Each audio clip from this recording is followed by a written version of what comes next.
what's the best use of the single word fuck in a movie? Yeah. It was Anchorman. It was like, go fuck yourself. Yeah. Fuck yourself. Ah! I still think the second one was the best. I'm Ron Burgundy. I'm Ron Burgundy. God damn it! Who put that question mark on the teleprompter?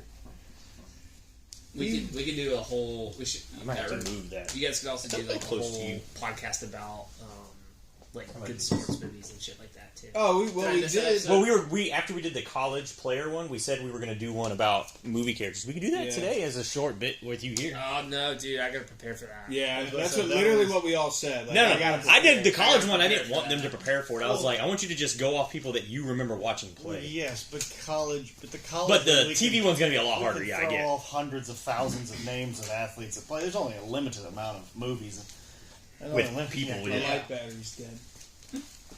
So, are you guys about to start? Bro, we've been recording for like 2-3 minutes now. Yeah. Okay. I'm going to take a piss before we... Go take a piss. Where is the bathroom? Right before you take the left, when you first came in that front door, straight up, go up the ramp and straight ahead. Just close your eyes and let Jesus show you the way. I was going to rant too this morning. Jesus, take the wheel. Did you ever ride the school bus? Yes. Okay. One time. Just one time. Dude, I wrote it 3 times. That was it. One time and by complete choice. Dude, that was me. So I was going to bring up this rant, but I'm like, these motherfuckers probably never I wrote it the first day of school, and I was like, fuck this. I wrote it on elementary school. There was another day when my dad was supposed to pick me up, and he didn't, so I went on the bus. Turns out he was picking me up with the brand new 4-wheeler on the trailer, and he was trying to surprise me. So fuck that up. And then I rode the bus one time. Well, you would be a person that would fuck up a surprise. Yeah, and then I rode the bus one time in middle school with Miller asking me to steal one of my dad's porno tapes and sell it to him. And that's literally it. Well, those are the only times I've been on a This morning on my way to work, outside of a field trip, I literally got caught by a school bus. Fine, perfect. Every morning get caught on my way to work. The bus pulls its stop sign in, cars start going by. The school bus hasn't moved yet. So I'm like, usually the school bus is the first fucking thing going. And then as I'm getting up to pass it, it turns its red lights on and throws the stop sign out. I'm like, the fuck? I'm like, did the kids get on the wrong bus or something? And we're sitting there for 5-10 seconds and I'm like, nothing's happening. I'm like, why the fuck am I stopped at a bus? Nothing's happening. Kids already got on. And I look over to the left and it's those apartments right there behind the gas station? Yeah. There was a kid, probably 100 yards away, walking to the fucking bus. I'm like, motherfucker, you better put some pep in your step. He's the chest, man. He does one of those things where he's holding his pants up with one, and he's doing a little jog, and then he'd stop and do a little jog. I'm like, motherfucker, you're in middle school or high school. I don't even know what grade you're in, but you should not be running out of breath after fucking 10 steps. Hey, it happens. And the school bus driver, from what I could tell, is looking over, yelling at him. There's no shame getting out of breath in the first 10 seconds. I'm like, bro, I'm going to be late for work because you almost missed the bus. The bus driver was nice enough to stop and wait on you, and then you fucking walk the last 100 yards to the bus. I'm like, what the fuck? You should keep an airsoft rifle in your car at all times. Just those moments. Just really aim them down. I mean, I got a BD gun, but that'll do some damage. Run faster! Run! Get one of those Orby guns. Someone's got to go to work.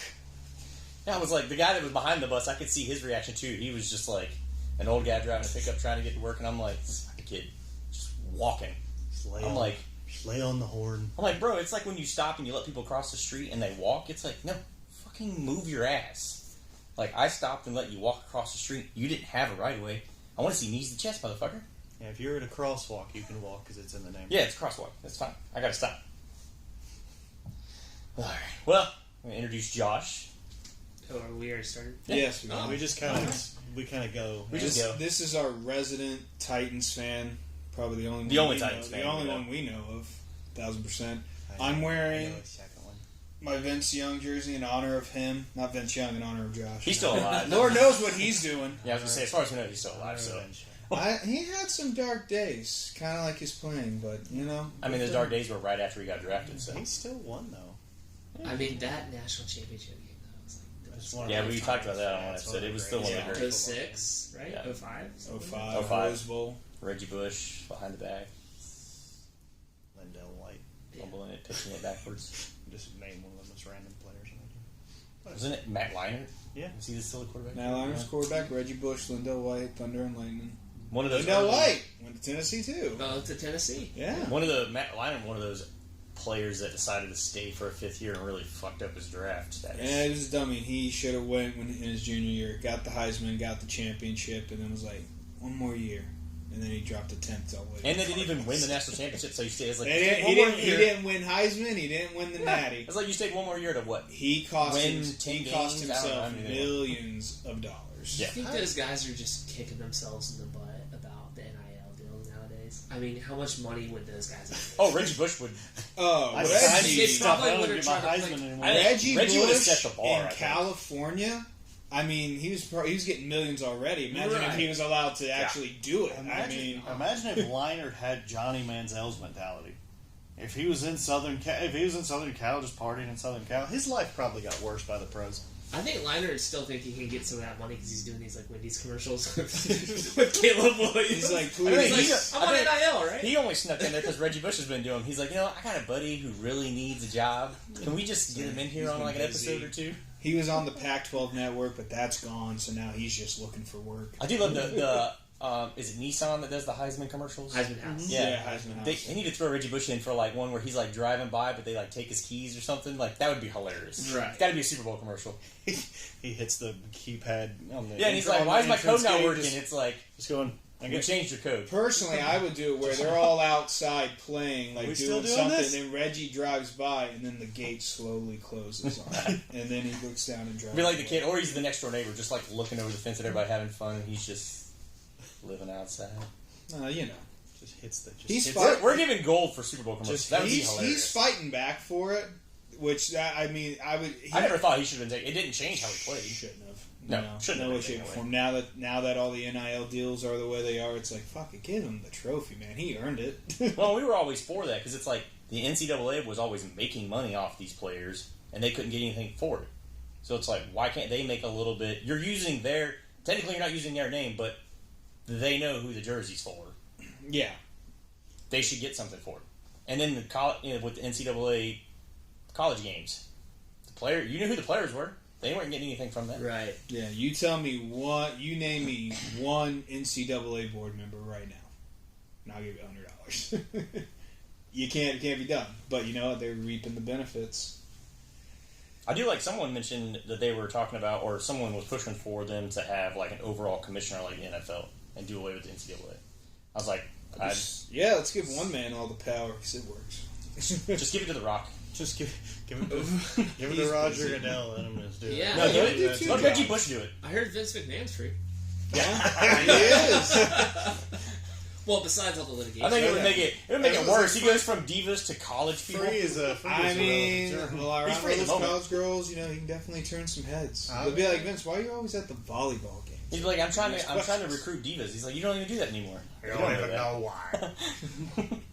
Well, he's out of handcuffs, but not yet. We'll see. He may need to save some cash. I mean, Weinstein was out of handcuffs for a while too. Mm-hmm. So was old. It's all about timing. With his pencil thin mustache that he has now. Yeah. So what's the ground rules for this podcast? Is this like a PG thing? Oh, you go to the town, man. Yeah. Whatever. Yeah. Not suitable. And stuff? You can speak your mind. You can say it with your chest. You don't have to whisper. Even if we started off the first 10 minutes of it doing that, and then Donnie drops 3 F-bombs, so it's it's not suitable anymore. I'll put it to you like this: we're in God's house, but you can say whatever the fuck you want. He will not smite you. Fair enough. Bet his jersey just We're flies. good. We're good. Yeah, if it fell off the wall, there's 6 pins in there. If it fell off the wall, then something's up. Yeah. You get on one knee, Donnie. Yeah. Not my first time. So, I was thinking maybe you guys could talk about how we all know each other, besides the fact that I'm a Titans fan. Because sure, we happen to all graduate together. Yeah, so we've gone to school with Josh for a number of years. Middle school? You didn't go to Forestbrook Elementary. So I went to Forestbrook in 7th and 8th grade. Okay. Yeah, I was at Myrtle Beach Middle for 6. Gotcha. Okay. Yeah, so we've known each other since middle school. Me and him actually played on the same rec team. Go Falcons. What? Yeah.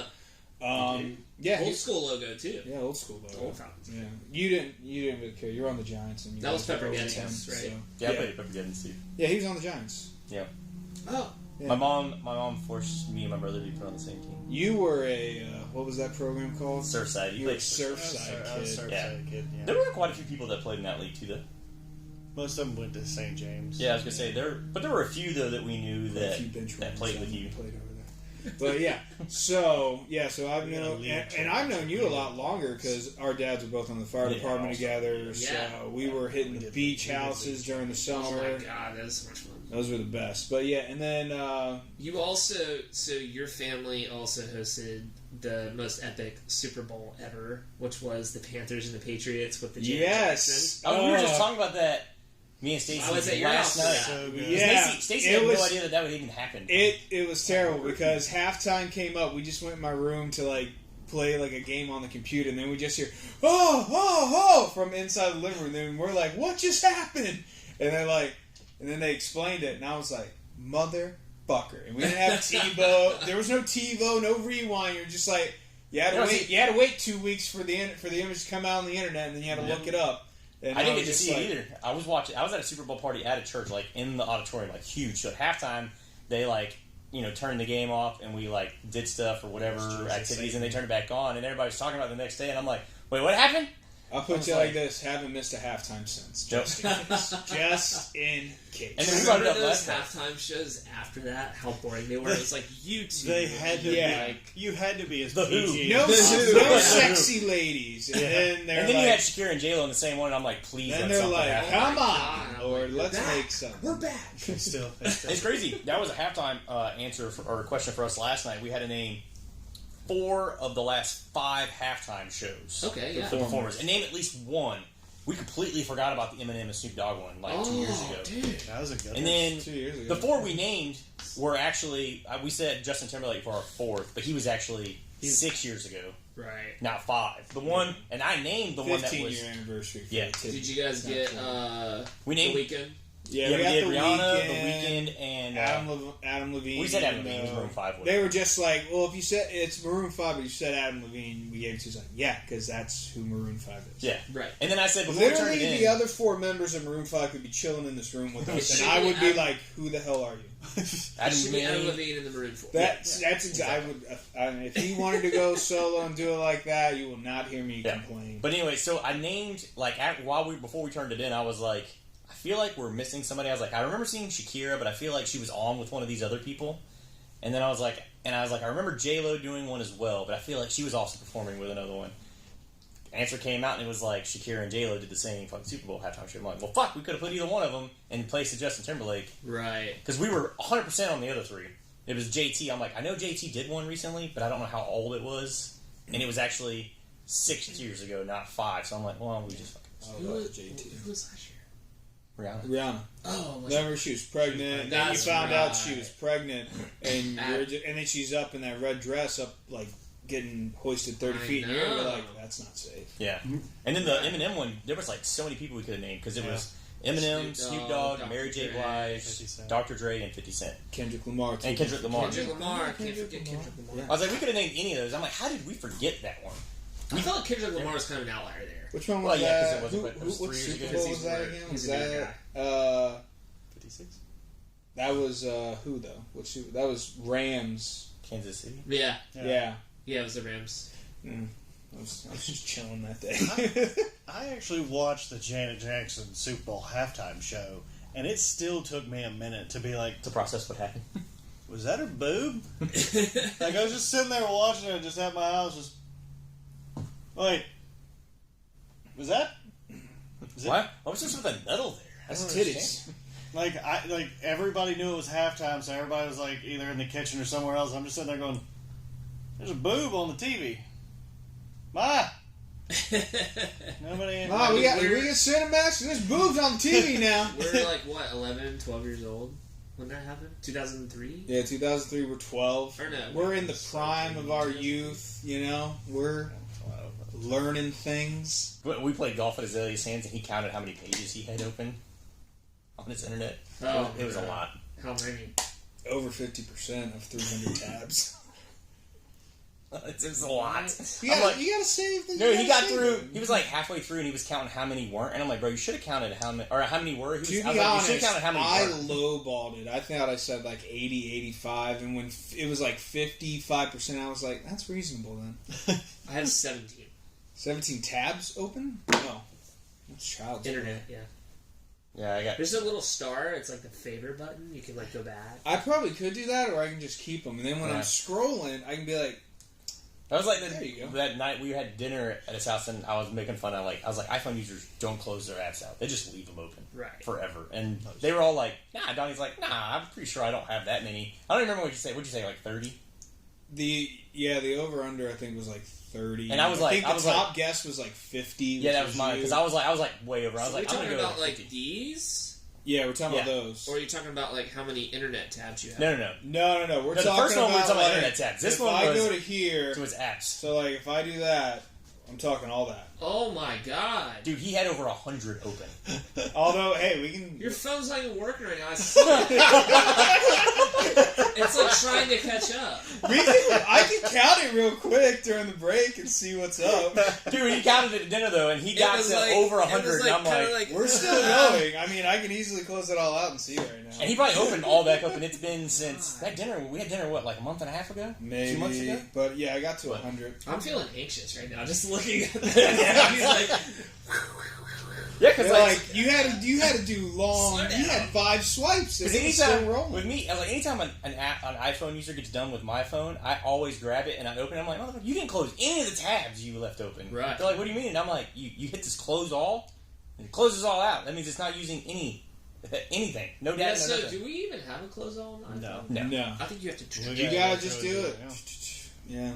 Well, I mean, it's not like you're not used to this. I mean, at some point you were probably on the app. You're used to swiping, so it wouldn't take you that long. And to be honest, you never done the iPhone swipe? iPhone users are used to that motion. Swipe right. Not since my Tinder days when I was just like, let's just see what connects. Suicide swipe. That's what I call it. I learned several things in a week with dealing with Tinder. You did that on every app. I learned that you run out of likes. Yeah.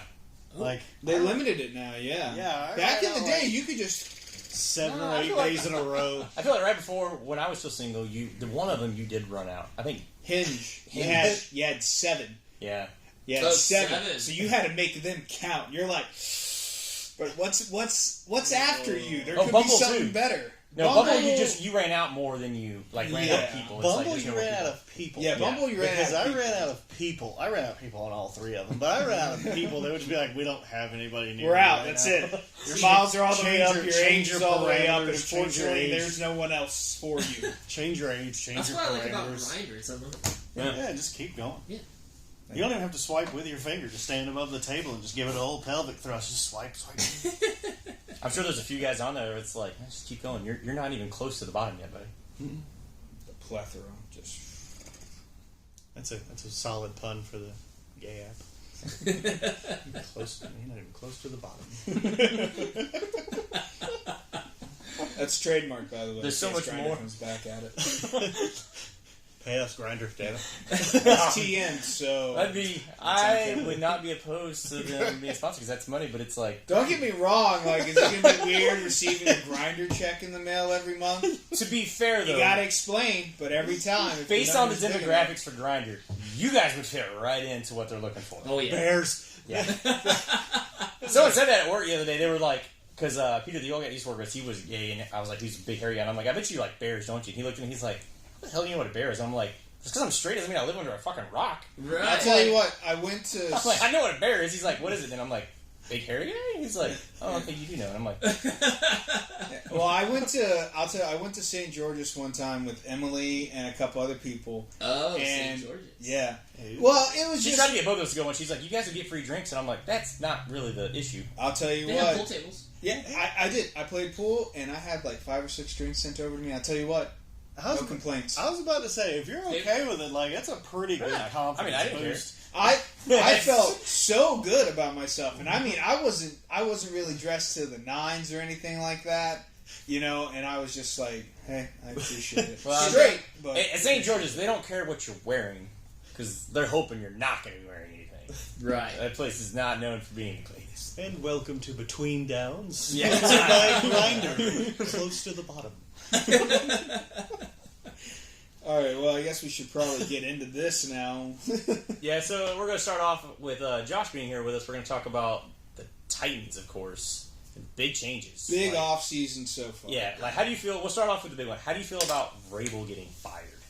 So, Let go, whatever they want to call it. I gotta precurse this by saying you guys asked me to come and talk about the Titans. And that's the first time I've ever heard that anyone say that, so I just came running. Josh got a hard on. He's like, I have to. Canceled all my Rachel's like, like, wait, somebody Rachel's wants like, to talk are you about excited? Titans? Well, you probably like, you look at your phone and Rachel's like, are you watching porn? Yeah. No, I'm not, actually. Yeah. He canceled a cat funeral for this, so.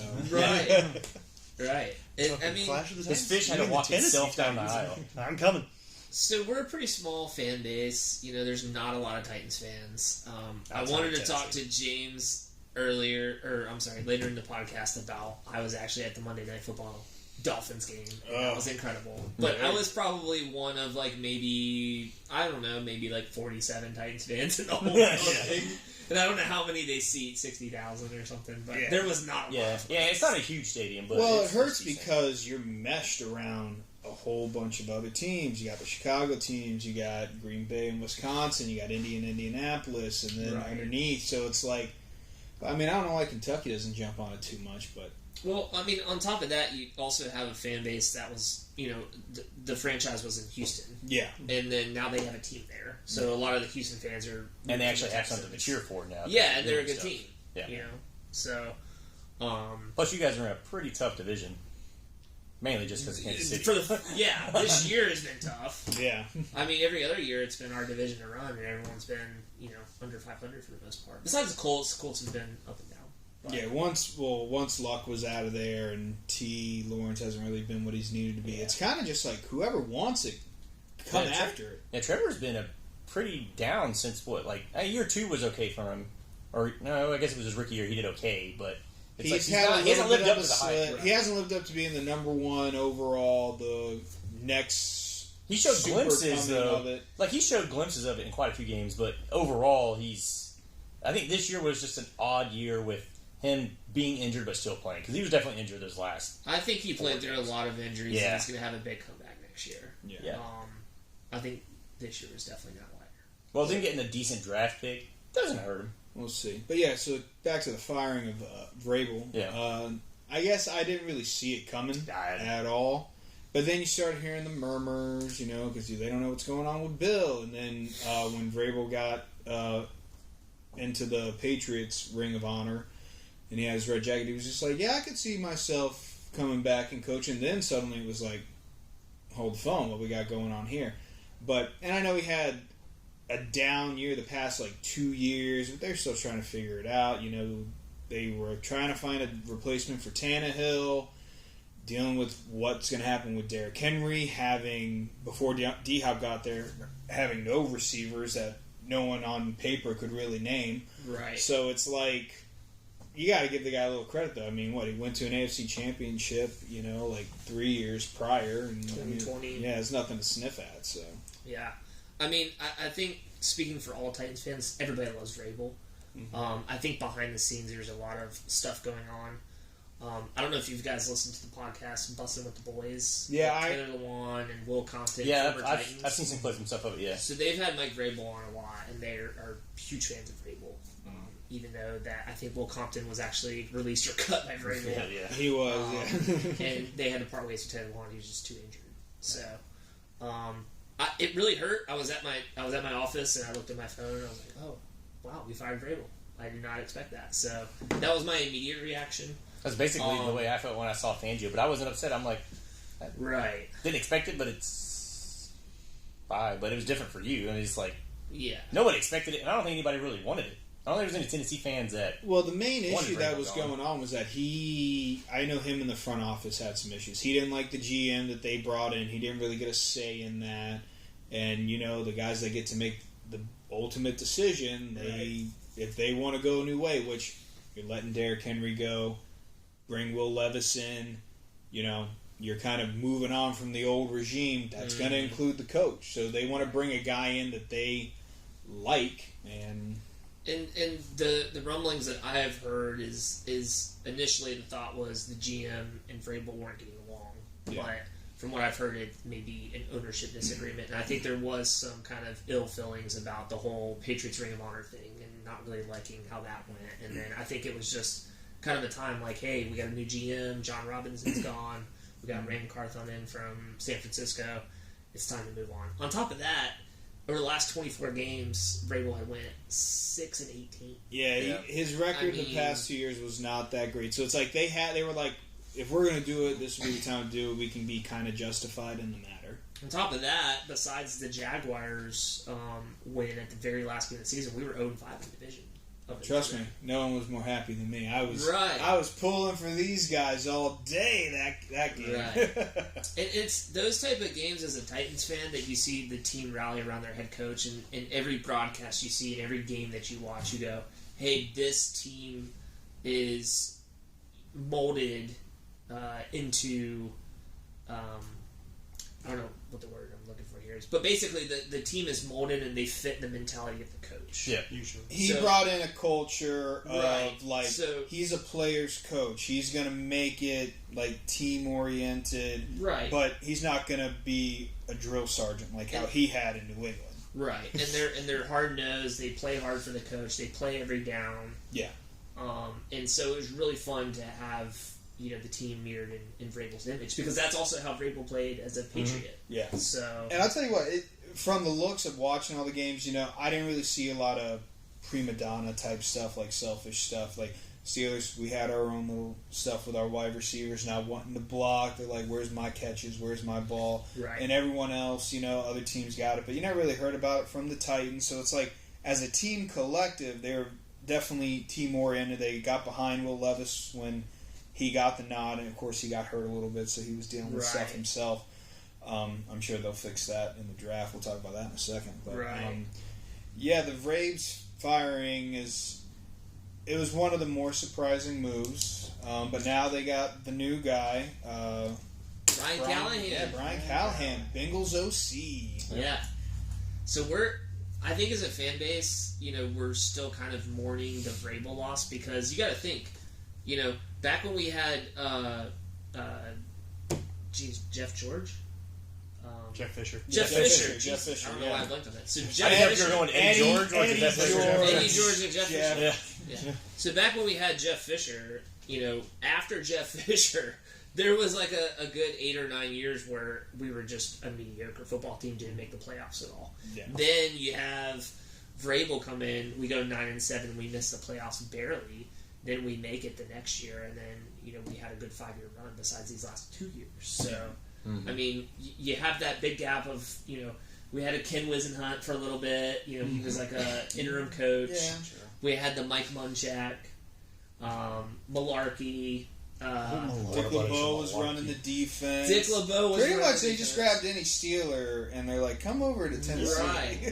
Right. So I mean, to lose Vrabel and lose that, we won 2, 3, 4 playoff games or whatever it was with him. I mean, it was great. On top of that, I think we can all say if you dislike the Patriots or you don't like their dynasty, you can thank the Titans for that. So in a way, we're all Titans fans, because the last game that Brady and Belichick played together was in January 4th, 2020. Yeah. It was the AFC wildcard round, and the Titans beat them, and then Tom Brady was gone. Yeah. I don't know if your audience is old enough to remember when Tom Brady was a Patriot. I know he's more recently a Buccaneer. Now a Fox analyst, apparently. I feel like most of the people that watch it probably are. And if you didn't they remember the Patriots before Tom Brady. I'm joking, But yeah, I mean, like I said, it's going to be interesting with the Brian Callahan Bengals OC. And he got a young quarterback he can work with. He does, but it's like, what is he bringing over there? Because, the Bengals roster versus Tennessee's roster is completely different. Right. You got a Pro Bowler, All-Pro, and Joe Burrow slinging the rock. Don't know about Will Levis yet, only a couple games in. You got D-Hop on one side of the ball, but he's aging, and I forget the other dude's name. It's the hyphenate guy. Treylon Burks? No, they dropped Westbrook-Ikine. Oh, they did? But he's really... his contract's up, so I think. All right, either way. But that's what I'm saying. There's no Jamar Chase, T. Higgins, Tyler Boyd. Supposed to step up. That collective is there. And isn't T. Higgins a free agent? Yes. T. Higgins and Tyler Boyd are both free agents, but I don't know what their cap space is. But also, you're losing. The Titans' cap space is very high. It's supposed to be 75 or 80 million. Yeah, but you're also one of the tops of the league, you also lost. Really excited about that. Yeah, but you lost your identity with Henry saying bye. I don't see Henry's coming back. The team has said that at least Callahan has said that he's open to having Henry back. I just don't see. I know. I think the bridges are burned there. He's going to try to get a contract somewhere else. So it's like I mean, one of those awkward moments where he did his goodbye on the field as he's leaving the game, right. and then he's like, "Hey, yeah, guys, you can't exactly walk that back and say, hey." Well, Brady did it. Well, so, yeah, I mean, yeah. He did. And Spears did. What was Spears, right? In that the Spears, rookie, he did okay, but it's a completely different running style. Right. So it's not what the Titans are used to. But it's not like you can't hit on a back in the draft. No, yeah, they're big enough now. Are there any, There's great? This upcoming draft will be pretty good. That will be in later rounds. Sure. With first or second round, I don't think there's really any backs that are worthy of a pick there. But yeah, if you can grab yourself a powerhouse runner in third, fourth, or fifth round, perfectly fine. But they definitely need to shore up that O-line too, because Will Levis just can't keep getting sacked and getting hurt. It's awful. The O-line is the worst in the league, bar none. It is. Talk to Washington. Half of that also was on Levis holding the ball trying to make a play. He's trying to make Well, that's young what and trying to Tannehill has make a done play. over the years as well. He holds the ball on too long, but like still, when you have people coming through unblocked and they're rushing 3 or 4 guys, I mean that's just a collapse on coaching, on scheme, whatever it is. So we definitely need to. I mean, our best O lineman we drafted last year in Skoronski at Northwestern. So I think, and he's a guard though. And And that's fine for running and and protecting a middle, but you got to have someone protecting blind side. He had to play tackle. He's versatile. He had to play tackle, but he is a predictable. You'll get the opportunity to have picks to get offensive linemen with how many people need weapons and all that stuff going into it. Hopefully, with the offensive-minded coach that you got now, you can get more out of your unproductive offensive players. Because Okonkwo was supposed to be the next big tight end. He kind of underperformed this year. You had Hopkins, who's been a superstar everywhere he's went. He underperformed this year. You had Levis show signs of brilliance. Maybe you can kind of tune that in with how he did with his work with Burrow. Maybe he can get that because Burrow was able to still perform well with a weak offensive line and take a weak offensive line to the Super Bowl. So hopefully be able to turn that offense around. On the defensive side of the ball, you guys have always been pretty stout, led by Jeffrey Simmons, who's one of the best defensive linemen. Big Jeff. Underrated, because you don't really talk about him when you talk about best defensive player in the league. So, but they still got to shore up that secondary too. Once they traded Bird away and all that. Yeah. So the defense, I'm not as much worried about. The secondary last year was trash, absolute garbage. They brought in Sean Murphy-Bunting. Christian Fulton's really stepped up. He has a little bit of injury issues this year, but we got rid of Byard. He's getting old. Yeah. I don't really think he did too much for the Eagles. I saw him maybe grab 1 interception, but he didn't really do much. And I think it was in his first game there too. First or second but game. That was literally all he did. So I'm not as worried about that. We could use a good corner. I have us going after dude from the Bears. I think Jalen Johnson in free agency. L'Jarius Sneed is a free agent. I would love to have him. I mean, that play he made against the Ravens was just top notch. Yeah. I mean, that was the best play of the playoffs. It was a great defensive play, and for Flowers as a rookie, you got to learn when you're diving for the end zone and there's nothing but red jerseys on front of you. You tuck. Like, you have the game on the line. I get you're trying to score, but it's not a do or die, and it wasn't 3rd down or 4th down. I think it was 1st, wasn't it? I was like, you dive and you hold one of these. You don't stretch it out. There's too many people there to knock that ball out. And you weren't that close to the pylon. Or if you plan on doing it, make sure you got a real firm grip. Yeah, I mean, I don't care how firm your grip is. When you have a defensive player who's literally got a full range punch at it, it's pretty hard to hold on to that ball. Yeah. But if you do dive, he's got to go more towards the pylon. So if it does go out, it's out of bounds and not out the end zone. It's too far away. Yeah, it was too far away. There was nothing he could do right there. See, I kind of disagree. I think Zay Flowers was going for it, trying to hype the team up, going for the play. I get you're being safe there, but it's the playoffs. It's go for it or not. I mean, I don't knock him for it. I can get why he does it because he's young and you want to score. Yeah, but Snead made an incredible play. Yeah. That's that's what I said. It was by far an incredible defensive play. Zay Flowers is so shifty, so fast. I mean, he probably thought no one was going to catch up. It's also hard to see him coming from over here, right? This way. You got to think these. I mean, you guys play football. I mean, you got this helmet on. You know, sometimes it's hard to see in your peripheral vision, and you're just seeing end zone, and then you go. I don't think you guys didn't really have to worry about peripherals so much. I mean, I did. I got cornhole, and once I tore my second ACL, so peripheral would have definitely helped. I had a great point of view of that too. Everyone did. But Titans wise, like I said, I think they're gonna figure it out in the draft. I have them probably going after O-line first, whether Joe Alt falls to them or Fashional from Penn State. Right. I don't see them going after a secondary person. I mean, could they go after one of the big 3 wide receivers, give a little help for Will Levis? I think it depends on how those 8 other picks fall. Well, it also depends on free agent, before the draft, leading up to the draft, if they sign anybody or bring anybody in. Because that could change the draft completely. It can, but I would rather get someone young on a rookie deal, save that money, and then you can spend it on something a little Well, I mean, if they bring in an O-line, most people would rather have a veteran O-line who's proven rather than drafting an O-line, because what are the odds for most O-linemen that are drafted in the first round? I don't think it's that great compared to other positions. It's not as bad as other positions. Yeah, but it's still not great. Because you know what you can do if, he's not exactly working at tackle, then you can move him in the guard. Spots to put him in. Yeah, you got spots to put him in. If your receiver sucks, guess what? You can't go and throw him on as a DB and hope that he figures it out. If you screw up at the lineman position, you can shift them around and figure it out. So, again, it's all dependent on how the draft picks fall. I don't see them trading. They could trade down if they're happy with what they got, but I don't know. What pick did they get for the Bird? So, for Byard? Yeah, I don't Byard, remember. sorry. It might have been I want to. I could be wrong on this, but we got Terrell Edmonds, the former Steelers safety, and then I think we got a 4th round pick. Yeah, but I could be wrong. I think that sounds about right. I know he went over there. I could see us trading down maybe 3 or 4 spots and letting somebody who's quarterback needy or wide receiver needy coming up, and then we taking the Penn State guy or J.C. Latham out of Alabama or something like that. But I kind of agree with you. At number 7, you kind of got to shore it up the offensive line. I think you take Joe Alt from Notre Dame. Yeah. But if you get people from free agency, Tyron Smith from Dallas is a free agent.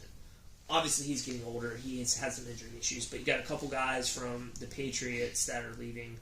On Leno, maybe, I think, and Trent Brown, maybe. Trent Brown. Those guys are free agents as well. So if you take one of those, there are guys out there that you could definitely grab. I think Schwartz. He didn't get signed anywhere this year. He's still available. He's still but he's got that veteran presence. But yeah, I mean, you could definitely go. There are some big name wide receivers coming out that if your bankroll is correct, you could go grab T. Higgins, Tyler Boyd, someone to play a number 2 versus Hopkins, or even switch roles. He's getting up there in age. So I think you shore up the O-line because you know what, Will Levis can't throw the ball to a rookie wide receiver if he's on his ass 24/7. Or if he's on the bench or he's in the rehab room because he's just getting killed. He's in the blue tent. He's got no time to throw. I mean, it's awful. If it's me, definitely I say you got to go tackle. The wide receiver class is so deep. You can grab someone in the 2nd round, still fill in, whether that's Keon Coleman, or one of those other different guys. Yeah. And then running back wise, I mean, Spears did all right, but I feel there are some names out there. You got a high enough space. If you want to spend the money, you could do it. If Saquon, doesn't sign his tag or something like that, do something there. Josh Jacobs, don't really know what's going on with him. Austin Eckler is going to be available, and I don't think the Chargers are going to maybe keep him because of how shitty his season was. But you got to see what names come up. But if you got the bankroll for it, then I would say you can buy those skill position players more than you can with the linemen. Yeah. So, I mean, our GM's had a full season of he's had his draft. He's had a full season of evaluating the team and seeing where everything's at. He's got a new head coach who obviously he must have been all in on with the ownership to bring him in. And he's offensive minded. Vrabel obviously was the DC for, well, he's obviously a defensive player, but he's the DC for the Texans. So, I mean, my dream would be if somehow people were trading up and taking quarterbacks or something, and maybe, at number 7, maybe he had a bad combine and Marvin Harrison Jr. fell to number 7. Yeah. But that is a dream. That's not going to happen. He's yeah. going to get snagged up by, like, the Cardinals or someone else. Someone before us. And unfortunately, with the QBs, like, the top 3 are going in the top 3. Right. And then there's such a huge drop-off that no one's going to want to trade up. So it's like 7's a nice spot, but just in this particular draft for you to like trade down, I don't see it being super worthwhile. Like I said, I think you definitely have a shot to get the number 1 tackle with Joe Alt. Yeah, I think that's the safest bet, and if we get him, I'd be thrilled. Yeah. No doubt. But then, also, would I be upset if Alt gets taken by the Giants or someone before us, and then we get Malik Neighbors or someone like that? I would be okay with that, too. Yeah, like I said. It's not ideal. It depends on who falls where.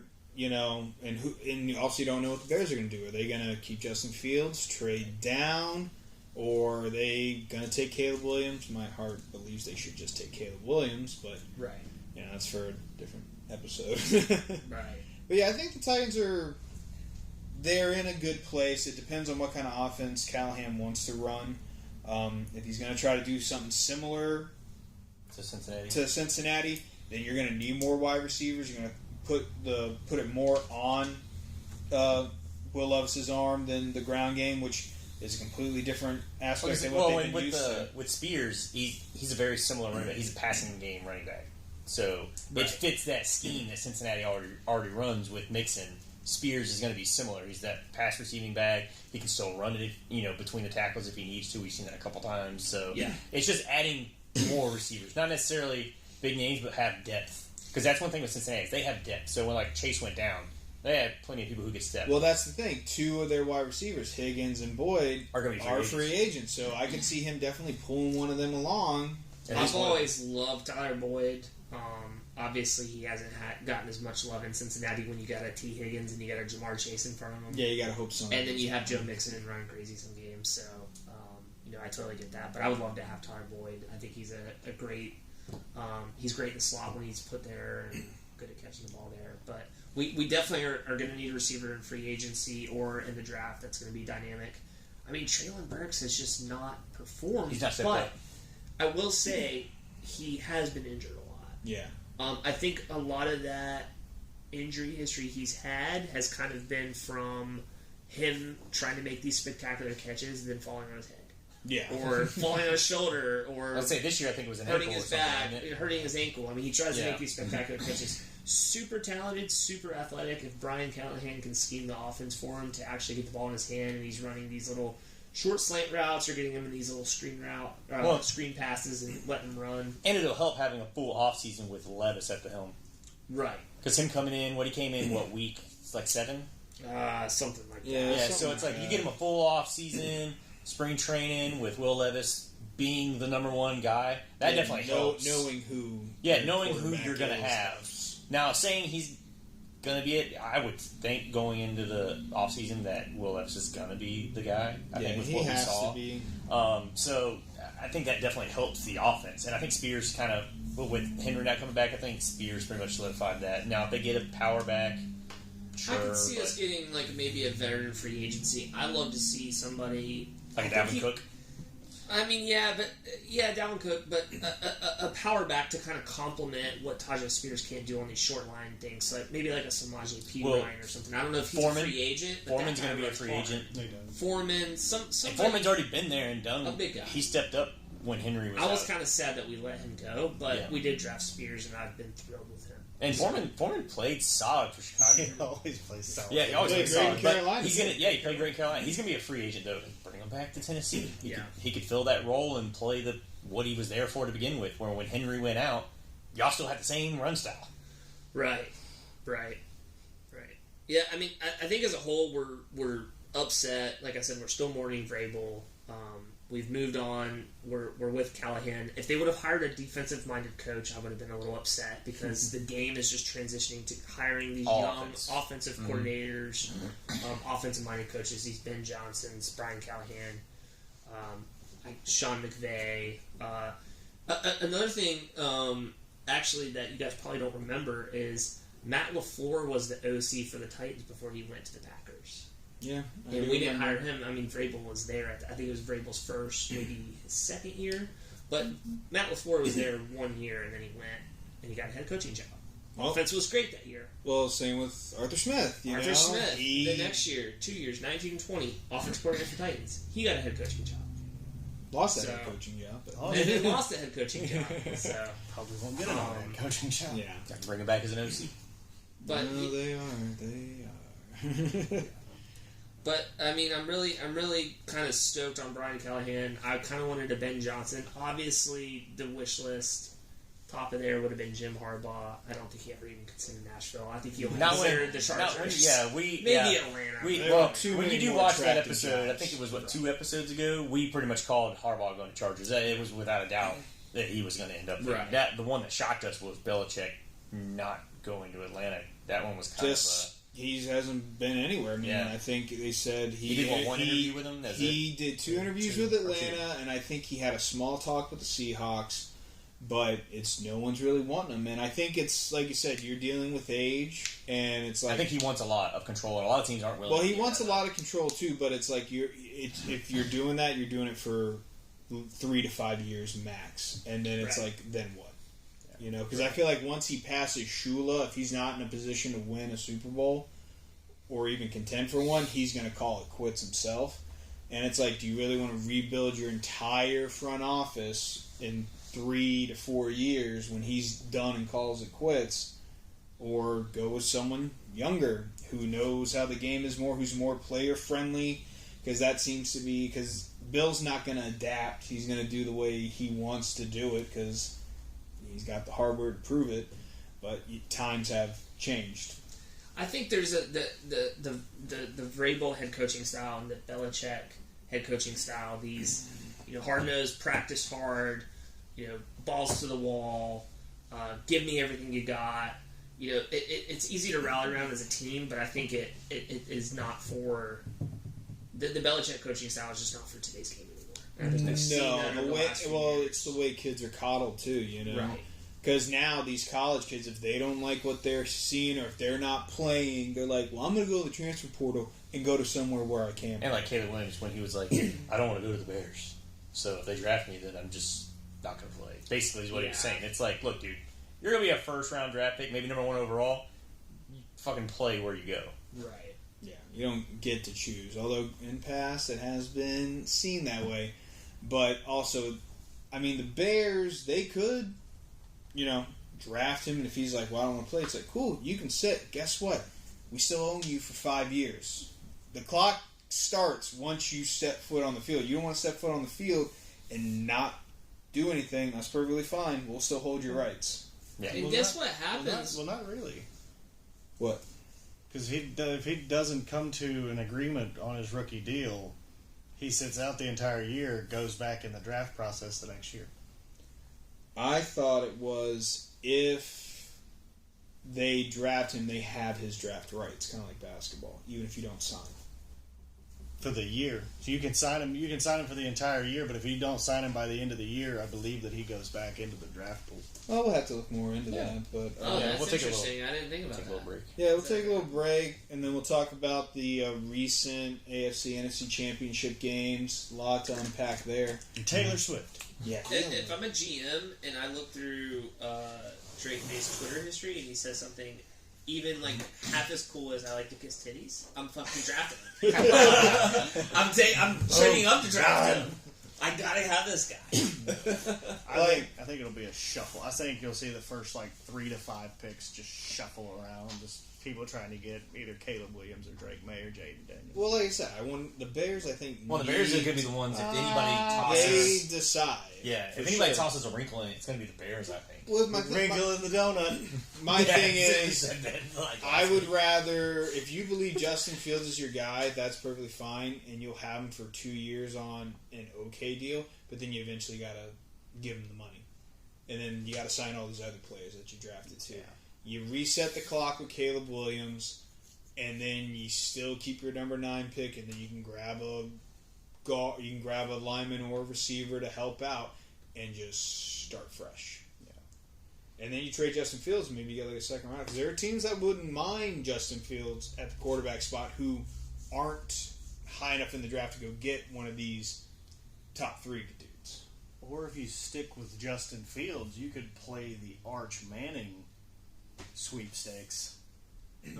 For in 3 years. Because by the time that you're done with Fields, you get Arch Manning. But you also have to hope that you suck enough to get to number 1 to make that decision. They're in a spot 7, 10, 8, 9. Yeah, they're in a spot no one's ever been in, where it's like you have the number 1. You got 2 picks in the top 10. One of them being number 1 with a generational quarterback at your disposal, and you can. He's this generation's quarterback because he's a huge douche. Yeah, but he can reset the clock, and then you got a coach that's bringing in a guy his guy. Not coming in Justin Fields, and you got to figure it out. God, Eberflus, yeah, best name. Because even if you see it, it's like he's a runner before he's a thrower. Mm-hmm. Now, can he throw? He's a runner. Yeah. You talking about Fields? Yeah, I'm talking about Fields. I think Fields is phenomenal. I love Fields. And then you fucking take him. I love Fields. I love. Well, so you're the Bears. What do? You draft Williams, or you hold on to Fields and trade down, or what? If I'm the Bears. And I'm looking at everything right now. You have a little bit of following behind Fields, and you have a little bit of the locker room saying that you'd like to keep Fields. If I were the Bears, just field offers for that first overall pick, see who can give you the most out of 2 and 3. Like, don't lose yourself a spot to get Marvin Harrison Jr. Right. But yeah, field from 2 and 3. Take the best offer that either Washington or New England has. Let them get Caleb Williams, and then go with it, and then go with the Marvin Harrison Jr. And then at 9, go offensive line. You still need to shore that up as well because but Fields is running for his life. The problem is throw it all like, over the field, and if you don't have time to do that, then and he's had glimpses this year, quite a few games I know from a fantasy standpoint where he really lit it up. Fields, yeah, oh yeah, and I mean he's made accurate throws when he's had time, but he's also had some injury issues again. But he's had a Phillip Rivers-esque kind of look to that. Like he put up numbers and he put up all these fantasy points, but you got to win. Right. And at the end of the day, if you just put up numbers, you don't win. You're Phillip Rivers. But that also isn't necessarily his fault either. No, because it's like today. I was going to bring up. We had this argument with somebody we went to school with who happens to be a Dallas fan. I'm not throwing any names out, but sure you can. He made the point that he thought Brock Purdy is an elite quarterback in the league, and I'm like, he's a good quarterback. Elite is a very strong word, and people who use it a lot like that, it just waters down the term. He's system elite, exactly. I mean, and I brought that up. System QB, and he was like, he's got the stats to prove he's elite, and I was like, that's pretty elite in the time frame that you're in the time frame, yeah. But they were in a Super Bowl not long ago with Jimmy G. Okay. Same offense, minus Christian McCaffrey. And Jimmy G was playing good football at that point. I know. Exactly. But is Jimmy G a good quarterback? But then what happened? He goes to Oakland, and he can't even start now. Exactly. Which is why we think he got San out. Francisco's offense is good. He got out of the precious system, and suddenly had to play, and then it's like, shit. Yeah. So that's why, again, and you're not going to be able to say anything until Brock Purdy gets out of that system, but if he wins in the Super Bowl, guess he's not fucking ever leaving that system. Well, that's what I was like, the definition of an elite is, to me, if you take that person and put him on any other team, right, what are the odds they're going to win games, a handful of games? Or also, if someone takes their spot in same system and perform just as well, and I guarantee like how Darnold did when Purdy got hurt. Yeah, still won. On San Fran, you don't have to be the guy. Exactly. You could be Tom Brady in your prime. You could be Aaron Rodgers. You don't have to be the guy. So that's my thing. That's the point, though. He's like that. He's not elite. For that elite is. I am the guy. It runs through me. Well, when you're third or fourth on your offense in tier of who the guy is, even fifth, then you're not elite. You are a great system QB, a good game manager. He makes some good plays from time to time. He does. He does. No, I'm not taking away. He's but good. Also shows glimpses of being great at times, but elite is a stretch. Yeah, like when you're chucking a pass across your body and Jawan Jennings has to climb the ladder one-handed and make a grab. Or that's not Purdy making an amazing throw. That's Jennings making an amazing play. Or it's like, he completed a 51-yarder to IU. Well, the ball should have been picked off. Does Brock Purdy really make any? I think the ultimate question. Does he make any plays that another quarterback couldn't make? Well, no. Does he rise? Did any of the players rise up in talent level because of him being there, or is it the other way around? I think it's the other way around. Brock Purdy raised up because the other players. Because Devo and Chris McCaffrey were already proven players. Well, Devo was doing just fine with Jimmy G. Right. Kittle was doing just fine with Jimmy G. Chris McCaffrey was doing just fine wherever the hell he was. Yeah.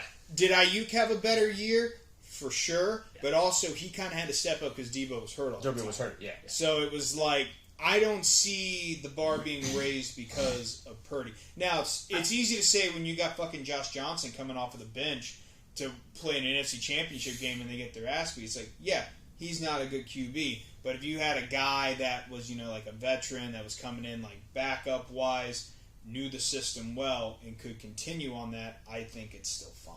I think Brock Purdy, I agree, 100%. I think Brock Purdy, though, he doesn't bring out the best in all of them, but he helps them reach a high potential. Jimmy G in there this year, do you think Christian McCaffrey is as good? No. Is George Kittle as good? No. Is Brandon Ayuk as good? No. Well, you're going to argue Kittle, because I think Kittle had one of his best seasons with Jimmy G. Right. I agree. I'm just saying Brock Purdy makes these players good, too, but he does not... It's not him bringing the whole team up. It's the whole team bringing Brock Purdy to a high. It's more of everybody else brings up Brock Purdy, but he does his part where he kind of. But he doesn't get in the way of Debo or Ayuk or McCaffrey. Well, kind of can, because if he does, he contributes to it. If he gets in the way, Shanahan's just gonna be like, "Bro, I can find somebody else to do this." That's kind of what I felt like Jimmy G was doing at one point. Well, that's why they did that. Because Jimmy G got to that point where it's like getting in the way of. Yeah. His main thing is he doesn't make the big mistakes. He doesn't shit the bed. It's kind of hard when you're throwing it 10 yards downfield at most. But that's what they want. They want a guy who's not going to turn the ball over, who's going to make the smart play most of the time. And if a deep shot's needed, you got the ability to do it. And if you do it, try to do it the best you can. Well, and it got to the point where I told him, I was like, I'm not going to argue anymore because he tried to bring up a point, and he was like, so you're going to tell me that, and he threw in some quarterback names comparing Brock Purdy to them. Just some examples. He threw in Joe Burrow's name, Patrick Mahomes, and then he sent me a screenshot of Lamar Jackson's stats and Brock Purdy's stats. And I'm like, well, first of all, Lamar Jackson's not your typical quarterback, so you can't go based on stats. But if you're going to compare Brock Purdy or even use his name in the same sentence as Joe Burrow and Patrick Mahomes, can't have a conversation with you because the fact that you think that he's on the same level as the two of them. So for me, I would have asked it like this: do you think the Ravens are who they are? Brock Purdy's their quarterback. No, that's what I did. I told him, I was like, if you took Lamar Jackson and put him in San Francisco, and you put Brock Purdy in Baltimore, who do you think has a better record at the end of the year? God, can you imagine? I think San Francisco's good. I was like, that would be San Fran ultimate Madden could go. They could go undefeated if they had one of those three quarterbacks. They could very easily go undefeated because there are three losses. As a Steelers fan, I would love to have Brock Purdy running the fucking Ravens. But you still have the 49ers and all that talent. Yeah, you still have everything around. With paying a quarterback that much, because like they'd be in cap hell. Well, that's why they can. That's why they can handle Brock Purdy when it comes time for him for a contract. I don't think he gets paid a lot of money. You'd also probably upset Debo and Ayuk putting Lamar Jackson in there. Yeah, because that would hurt their numbers. But at the same time, when it's time for Purdy to get a contract, I don't think he gets the big payday. No, and he probably won't take. He'd probably take a bigger payday than what he has, but I don't think he'll take the max. Because they won't even offer it. They'll be like, bro, you either take this or you can try your luck at another max team. Contract.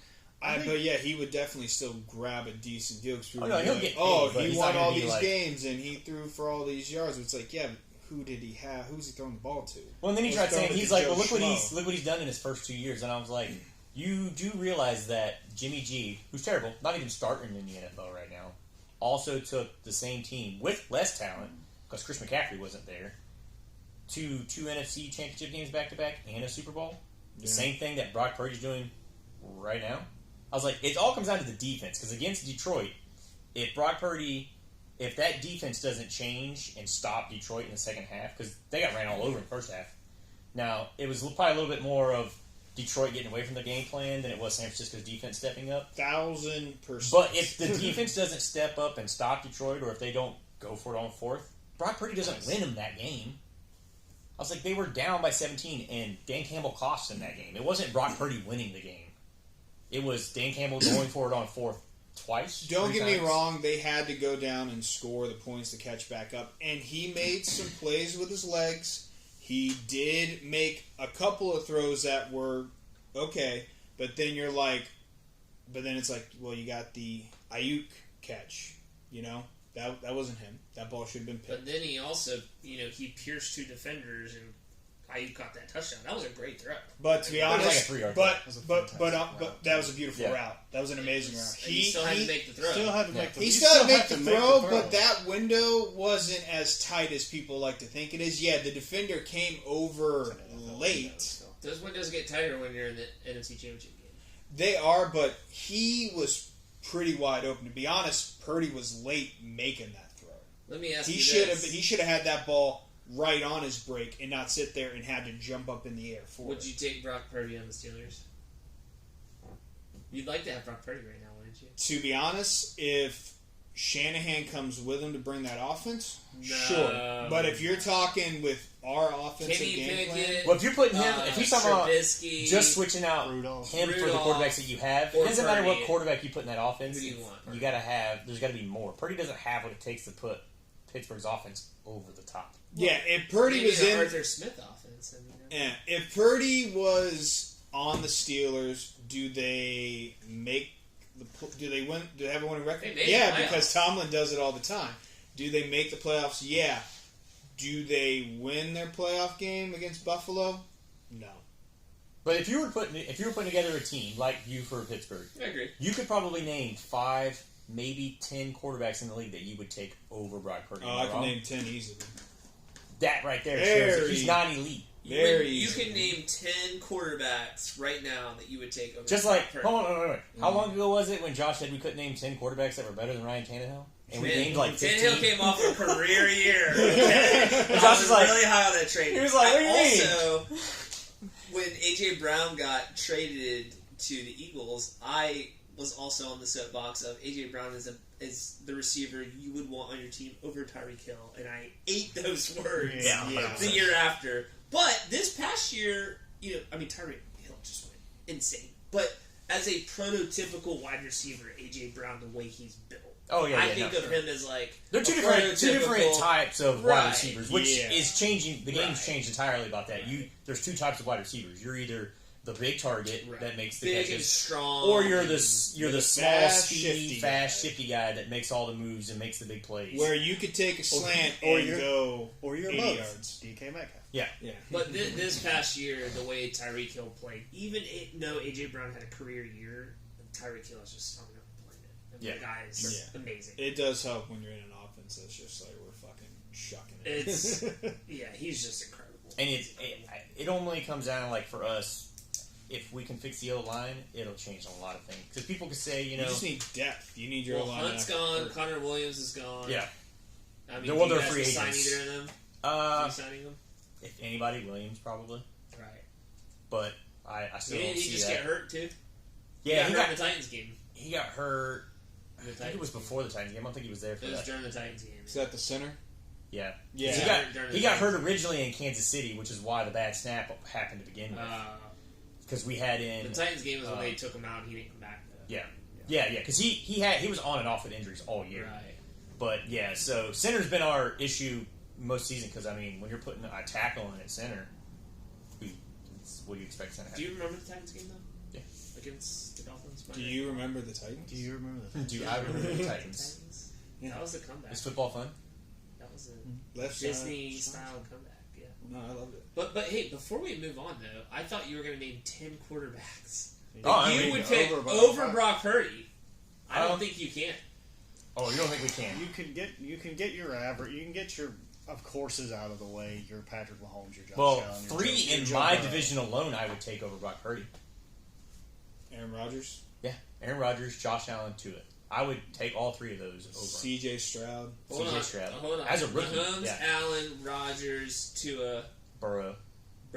Lamar Jackson. Lamar. Stroud, yeah. Okay, I agree. Goff. Jared Goff, yeah. Stafford. Yeah, Matthew Stafford, for sure. That's 9. Yeah. We just got started. That was 10 seconds. I'm holding back. I could go Dak. Yeah. Okay. Yeah. Right. So I could say I don't know about Stafford. You don't know about Stafford? I don't know about Rodgers anymore. Stafford. He took a rookie in the 5th round and made. I would still take Stafford with him being almost 40 years old. But Goff is debatable. I would take Stafford with him being almost 40 over Brock Purdy. You put Stafford in that offense with his arm and those weapons? Brock Purdy's 24, man. That's what I'm saying. I'll take Matthew Stafford. He's done nothing but win since he's played. Well, it's easy to do in that system. But that's the whole point we're saying. You don't know what he's like outside the system. He's never moved to a different team. Not like Brady, not like Stafford, not like Goff. Those guys have won in other places. And, I mean, Mahomes is just Mahomes. I can name quarterbacks who are terrible that have won because they played for teams that had solid defenses and good game plans. Brad Johnson. Zach Wilson, he's had some winning seasons, but he's fucking terrible. He is. Didn't they go 9 and something like that? Dude, no, they've had a losing record every year. I thought so bad. Yeah, don't use never use. But they still won games. They beat Buffalo. They beat Buffalo this year with him. Still like that. Yeah, no, I'm not saying Zach Wilson can't have himself a game, but you never use him to prove your point and have quarterback. You put Brock Purdy in New England, is he like Mac Jones? Yeah, he's terrible. I think I could make that argument, I guess. I would say that he's better than Mac Jones. Yeah, I would say he's better than Mac Jones. I'm not going to Mac Jones system and that train wreck of an offense. Yeah, no, but what I'm saying is, in Carolina, he is maybe top 15, and that's the facts. Is he in a great system? Yeah. Do I think every quarterback we named, if they were in that system, had time to learn and had those weapons? I'm sure we could probably name a couple more. We could see where Purdy falls. I don't think he's a top 5 quarterback. I think he's around 10, 11, 12. Well, because I'd still take Geno Smith over Brock Purdy. I mean, just think about the next 5, 6, 7 years. Would you rather have him, or would you rather have an aging Stafford? You don't even know. Well, yeah, if you're going to talk future, but we're talking right now. Give me Jordan Love. Yeah, right now, I agree. Give me Jordan Love. Jordan Love, you could throw him in there, I would put them around in the same. How many of those guys are still in the playoffs right now that you've listed? Mahomes. Well, considering there's only 2. Considering there's only 2.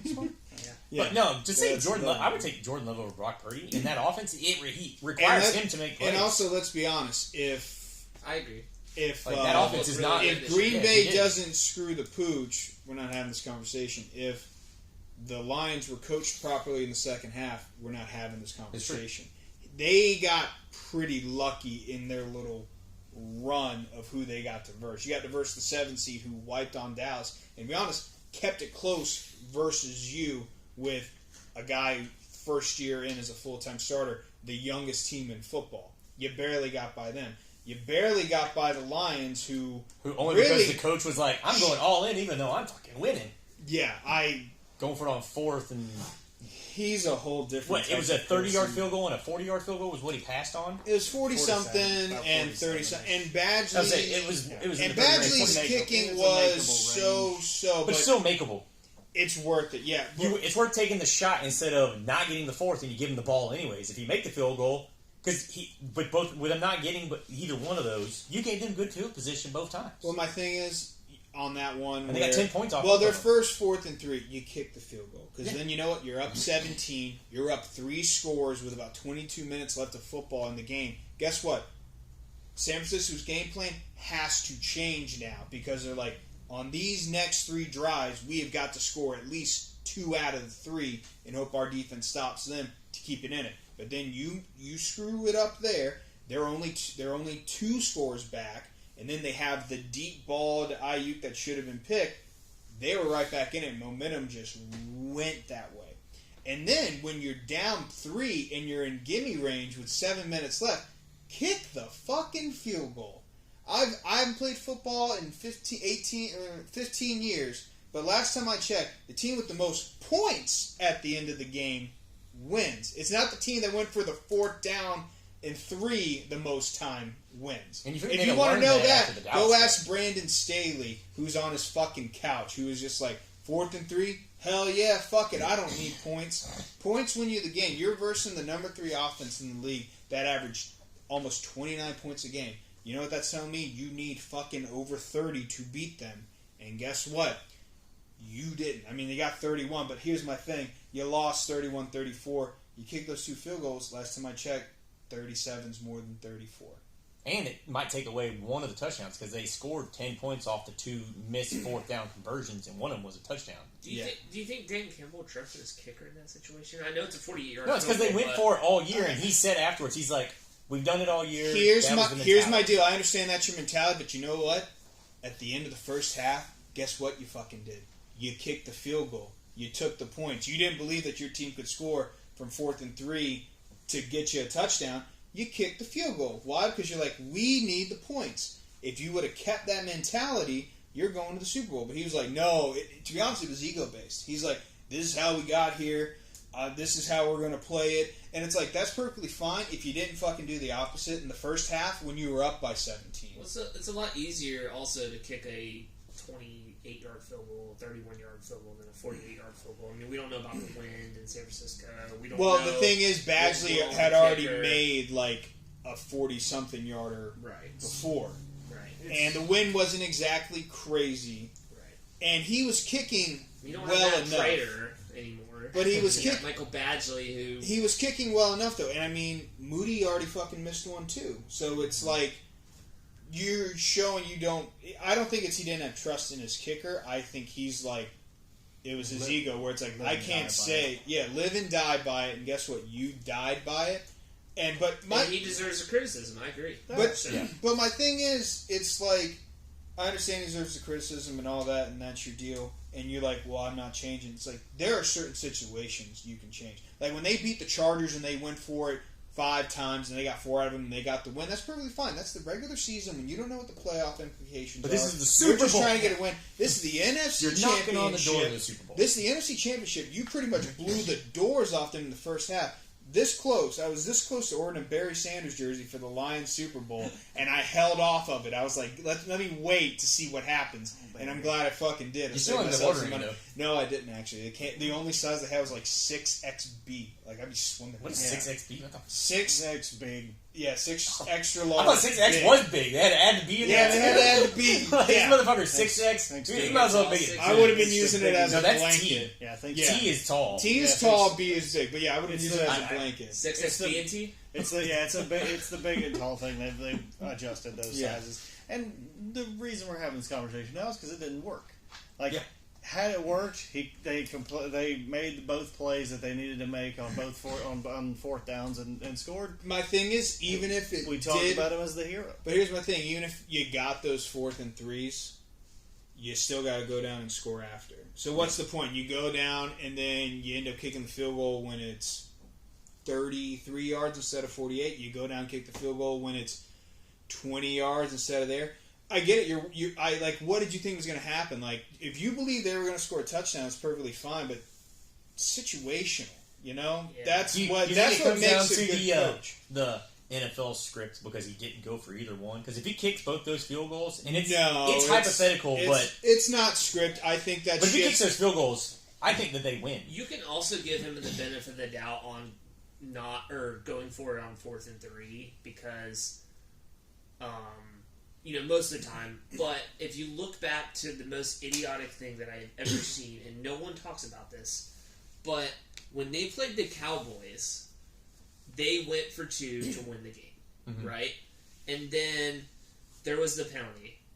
They still went for 2 again. And they still went for 2 again. It was like Goal 7 to go. They went for 2. And it's crazy. You say you only talked about it. We actually spent a decent amount of time on that week's episode talking about that. I don't understand, and that's just who he is. But I get it. But, in that situation, but my thing was the Lions had the foot on the Niners' throat because they wanted to just push down and keep going. And maybe getting a field goal later. Well, their game plan was also terrible. They ran for like 140 yards in the first half. They ran the ball 8 more times in the second half. That is it. That's it. That makes no fucking That's what I said. sense. They did away with their game plan. See teams do that too. Well, and that's why I said I was like so good, and they just get away from it. And that's why I said it wasn't so much that Purdy won that game for him. It was that Detroit got away from their game plan, and then it made the defense's job easy for San Francisco to stop them because it's like, oh, you guys stopped doing what you destroyed us doing in the first half. I think they popped the champagne a little too quick.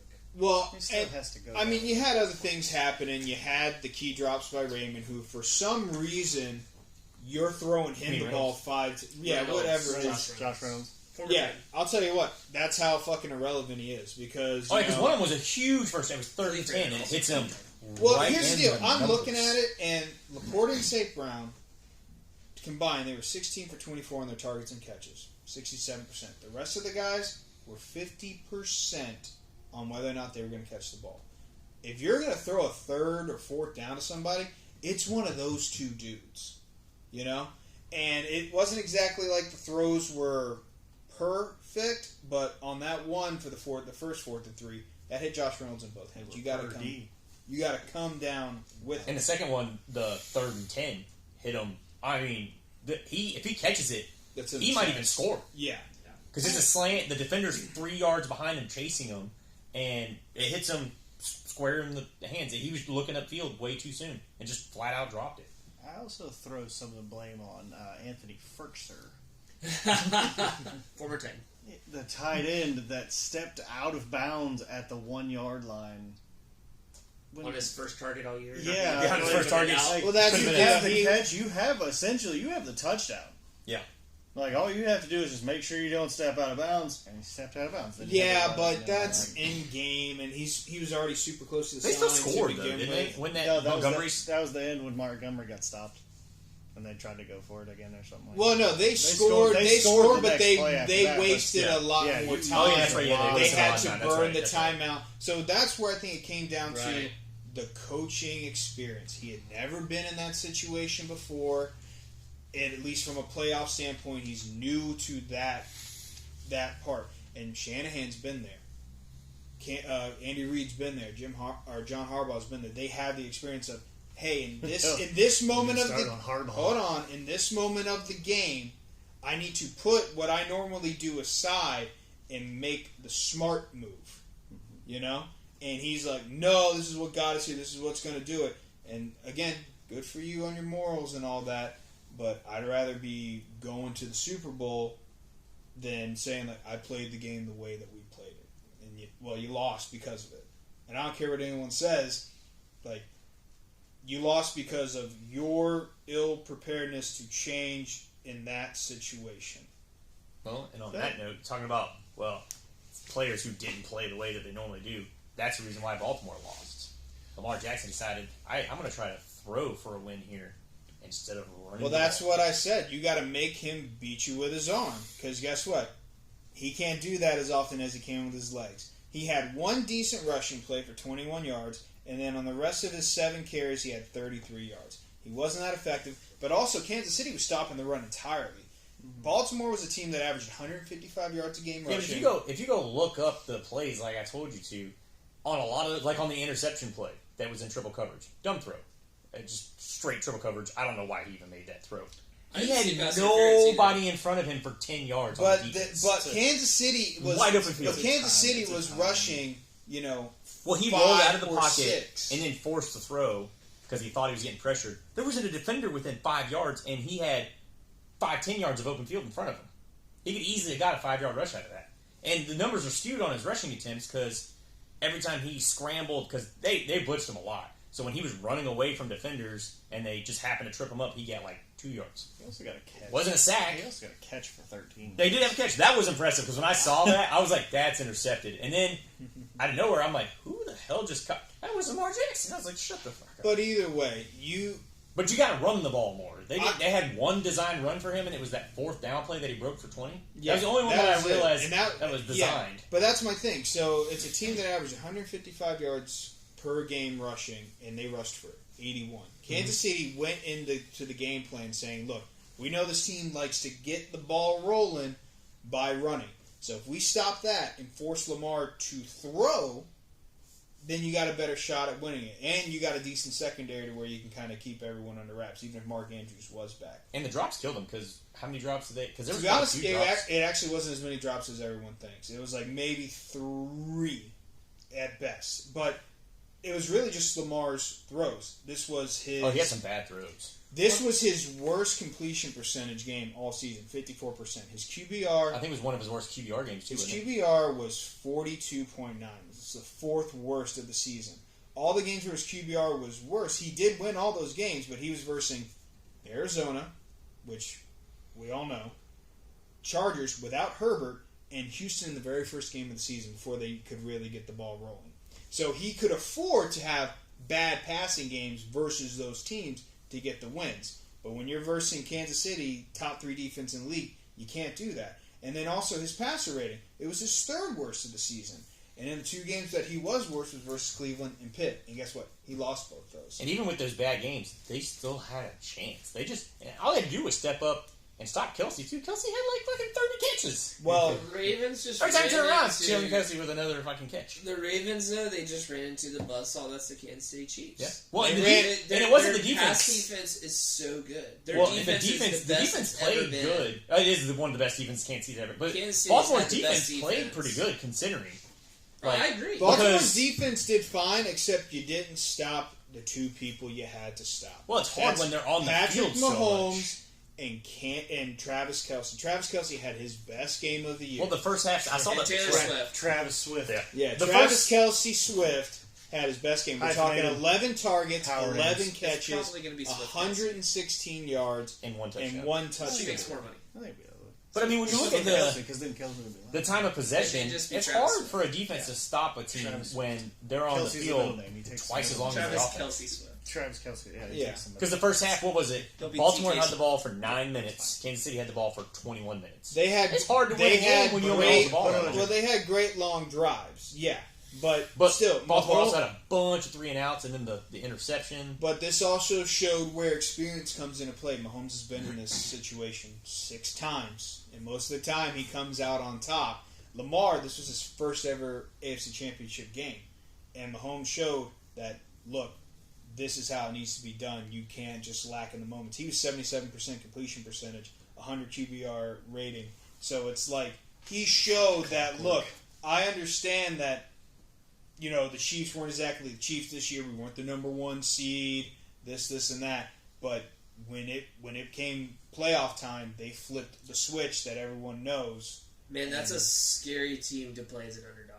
I mean, they went through the most hyped team the whole year, the Dolphins. Besides the Lions, maybe, the Dolphins, the most hyped team all year. Gone, just ran through them. You don't even have to put the Bills. You just put period at the end of that. Yeah, the Bills were so hot coming into the playoffs. Ended up somehow getting the number 2 seed, where 4 or 5 weeks before that, you didn't know if they were coming in. We didn't even know if they were going to make the playoffs. Yeah. We thought Sean McDermott might be on the hot seat. Oh yeah, enjoying the Taliban or whatever he would be doing. You know. Well, it comes down to that defense too, though. Like I said, it was like every year that Tom Brady went to the Super Bowl, they had like a top 5 defense every single year. Yeah. And then this year, it's basically this team is probably pretty comparable to those New England teams, where it's the offense has like 1 or 2 guys that you're afraid of. Everybody else is kind of but the defense is what steps up and stops you. And they don't get the credit. All this controversy in the season about, their wide receivers can't catch. Kelsey's going to retire. And it's the same thing that was going on with the Patriots. And then what do? They get to the playoffs and it's like, okay, just on a different level. And I hate to be a bragger, but I was at the casino at the beginning of the playoffs and I put 2 sportsbook bets. One was on Kansas City to win the AFC. This is at the beginning of the playoffs. I have the receipts. He's got the receipts with him. How much is your payout? It was just a $37. And then he wasn't that confident. And then my Super Bowl winner was the Niners. Oh, okay. So if they win, you walk out with a cool $31. And I honestly, I probably would have picked the Chiefs to win it all just because they're so good. But I'd like to see the Niners win. I mean, yeah. I think everybody would. You can take I did see a funny one where he was showing the U.S. map, and it was like who the states are pulling for. You can for. go Eugenia's. Oh wait, they're closed down. Oh boy. Did you see that? I did. That was hilarious. That was so great. Eugenia is that steak restaurant that's up in Conway. They closed down. They closed down, and then sent a text to their employees and said, "Hey, don't come in. We're closed down." Yeah. Some of the very next day, after they worked New Year's Eve, the very next day they texted their people like, "Don't come in." Some of their employees didn't get it. They showed up in the door, it was just like, "We're closed permanently." Yeah. It's like, what? They broke up with them like over text. Yeah. That's exactly what it was. It's not you, it's me. It's not working out. Right. And I just bought a calendar with like coupons in it, and they're still in there. So it's like, what the fuck good are these? You get your free baked potato. Just imagine if somebody bought one and there's Donut Man. Dude, they were still selling gift certificates at the restaurant. Just cut Two people be like, look, we know we're out, but $50. Just cut them out and go stand in front of them. He's like, I got these. Hello? Imagine how many they sold that night as like gifts or whatever, and they're like, these people don't know we're fucking closing tomorrow. I heard they said they gave him like a small window to come and return. I think McAllister's put him out of business. Which is attached to him. They're like, we're way nicer. Yeah, we're come try our steak sandwich. Now. Oh, God. But yeah, so now the Super Bowl matchup, Kansas City, Niners. What are we thinking? Who we think's going to win? You know who I got. We all know who you got. You got a lot of... I put the money on it. You got a lot of Washingtons riding on it. Yeah. I'm not betting against Patrick Mahomes. As much as I don't want Kansas City to win. How can you? How can you? Can't. How can you? 1,000%. Like I said... And even if it's not Patrick Mahomes, that defense is just so good right now that Patrick Mahomes can have a bad game and still win. Well, here's my deal. Brock Purdy hasn't really versed a lot of great defenses, but when he versed a good defense like Baltimore, what happened? Got blown the fuck out. And on the other side of the ball isn't Lamar Jackson and whatever he can do. It's Patrick Mahomes, it's Travis Kelce, it's Isaiah Pacheco just running down your throat. And Rasheed Rice, who stepped up a lot. Rasheed Rice has been really, I think he's been the playmaker for them this entire series because... Don't say his name. Good Tony. Because of my fantasy football championship. Oh, yeah. He lost by one catch. Actually, you lost because they gave the home field advantage team 2 points. That's true. That's why you lost. But Rasheed Rice was the nail in the coffin. Oh, I was watching that too, and I was doing it in my head. I'm like, they can get this first down and win the game, but they just can't throw it to Rasheed Rice. And they threw it to Rasheed Rice. But they didn't get the first downs. But they didn't get the first. But he caught it just short of the first, and they kicked the field goal. So it's like... Brutal. Those decimals will get you. And how much money did that cost you? What was the difference between second and first? $600.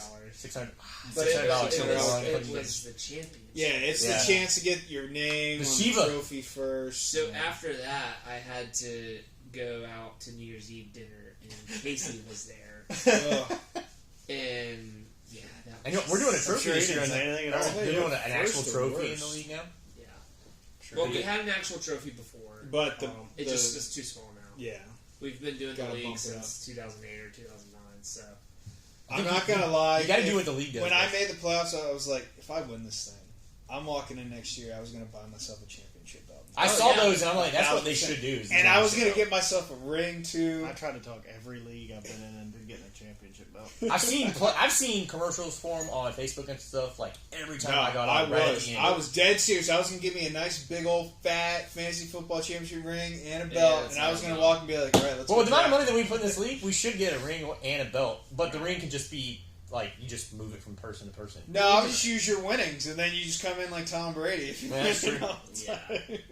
We just put an extra, like, $5. I've also been playing the league since, like, 2008 or 2009, and I've won one championship, so that was also... Yeah. That was a few years ago. Yeah. That was the year that Lamar Jackson won MVP. Yeah, he fucked me last year. And then I had to play him in the championship against Casey, and he threw up it was the Dolphins. Oh, yeah. He threw up a 35, 38 pointer. Yeah. Well, Casey, he got. It was my fault. Actually, no. Who picked number 1? Was it Jonah? Whoever had McCaffrey, so it was Casey. No. I'm talking about who was the number 1 pick in our draft this year. He picked Jamar Chase. Sat in the corner. That was the number 1 overall? Yeah. Brought his daughter. They passed. He passed on. He passed on Jefferson because I traded. Josh Blanchett? Yeah, I traded picks with Blanton for the number 2 slot, and I was just like, all right, which running back do I take? You didn't take McCaffrey? Jefferson dropped. Why did you take Jefferson? Because it was a half PPR, and I wasn't sure about Christian. You didn't know about the injury. Because if you take Trish McCaffrey, then Casey doesn't win the league. Plus, the other thing is, I already had a keeper in a running back spot, so I was like, I can afford. I need to grab a receiver. And trust me, no, I was planning on Christian McCaffrey. It was between him and Eckler, and freaking. Hold your thought. Yeah, hold your thought. I'll be right back. Yeah. Trust me, I was not pleased. I was like, you motherfucker. I'm like, who the fuck takes Jamar Chase, number 1 overall? And I was just like, you just made my decision so fucking worse. Well, you were there for that because you hadn't left yet. I think you were there right as the draft started, weren't you? I mean, you weren't. You were there, but you weren't like tuned into the draft. Yeah, you were busy with that lady. I could have been. I was very drunk on that day. Yeah, you were with that lady of the night. No, was that the same girl? Because you only want to see her at night. Yeah, she's good. She's a good friend. Yeah, she's a good friend. She's a good friend. Yeah, any friend that blows you is a good friend. Sure. She'll hear this, so this will be actually funny because I'll hear about this when. Oh, does she watch? She watches. Yeah. Does she subscribe? Yeah, she's watching. She better subscribe. She's one of our subscribers. Oh man, it's the draft brought the receipts. It's the infamous draft He board. brought the receipts. So who was first? Yeah, it was Jamar Chase, and it was. How do you take Jefferson over McCaffrey, dude? Come on. Because I had Kenneth Walker kept, and I was like, all Who right, gives I a can shit? afford. How many balls did Ken Walker catch for you this year? He did okay. He was injured for what, like 3 games? Well, I'm sorry, I couldn't predict the future. I also didn't project that Jefferson was going to get dropped for Kelsey 6 dropped to 11th in y'all. Although this was probably Travis Kelsey. this was probably the Nah, worst he's probably a one. keeper. Right in this area, Travis this Kelsey was went bad. Fourth in our No, league. well, ours is a These are keeper, so okay. he was probably a keeper. This from the year dude here before. taking, I think, 8 running Was backs. Kelsey was a He's keeper, running wasn't out. he? Hey, Travis Kelsey was a keeper in our league, wasn't he? He's up there. No, he wasn't a keeper. No. Oh no, he he was wasn't a picked in keeper. the Yeah, he first went 11. round. Never mind. Yeah. Corbin really bit the I thought dust our on league that. had a bunch of integrity and a bunch of good players, but 2 receivers over McCaffrey, man, I don't know. They were projected. Dude, to I go- was gonna you take were him. projected I to thought get he was- Jefferson, Chase, and then McCaffrey. So in most every mock draft, McCaffrey went 3. Well, Yeah. in my here's the deal. If he takes Jefferson, he's there.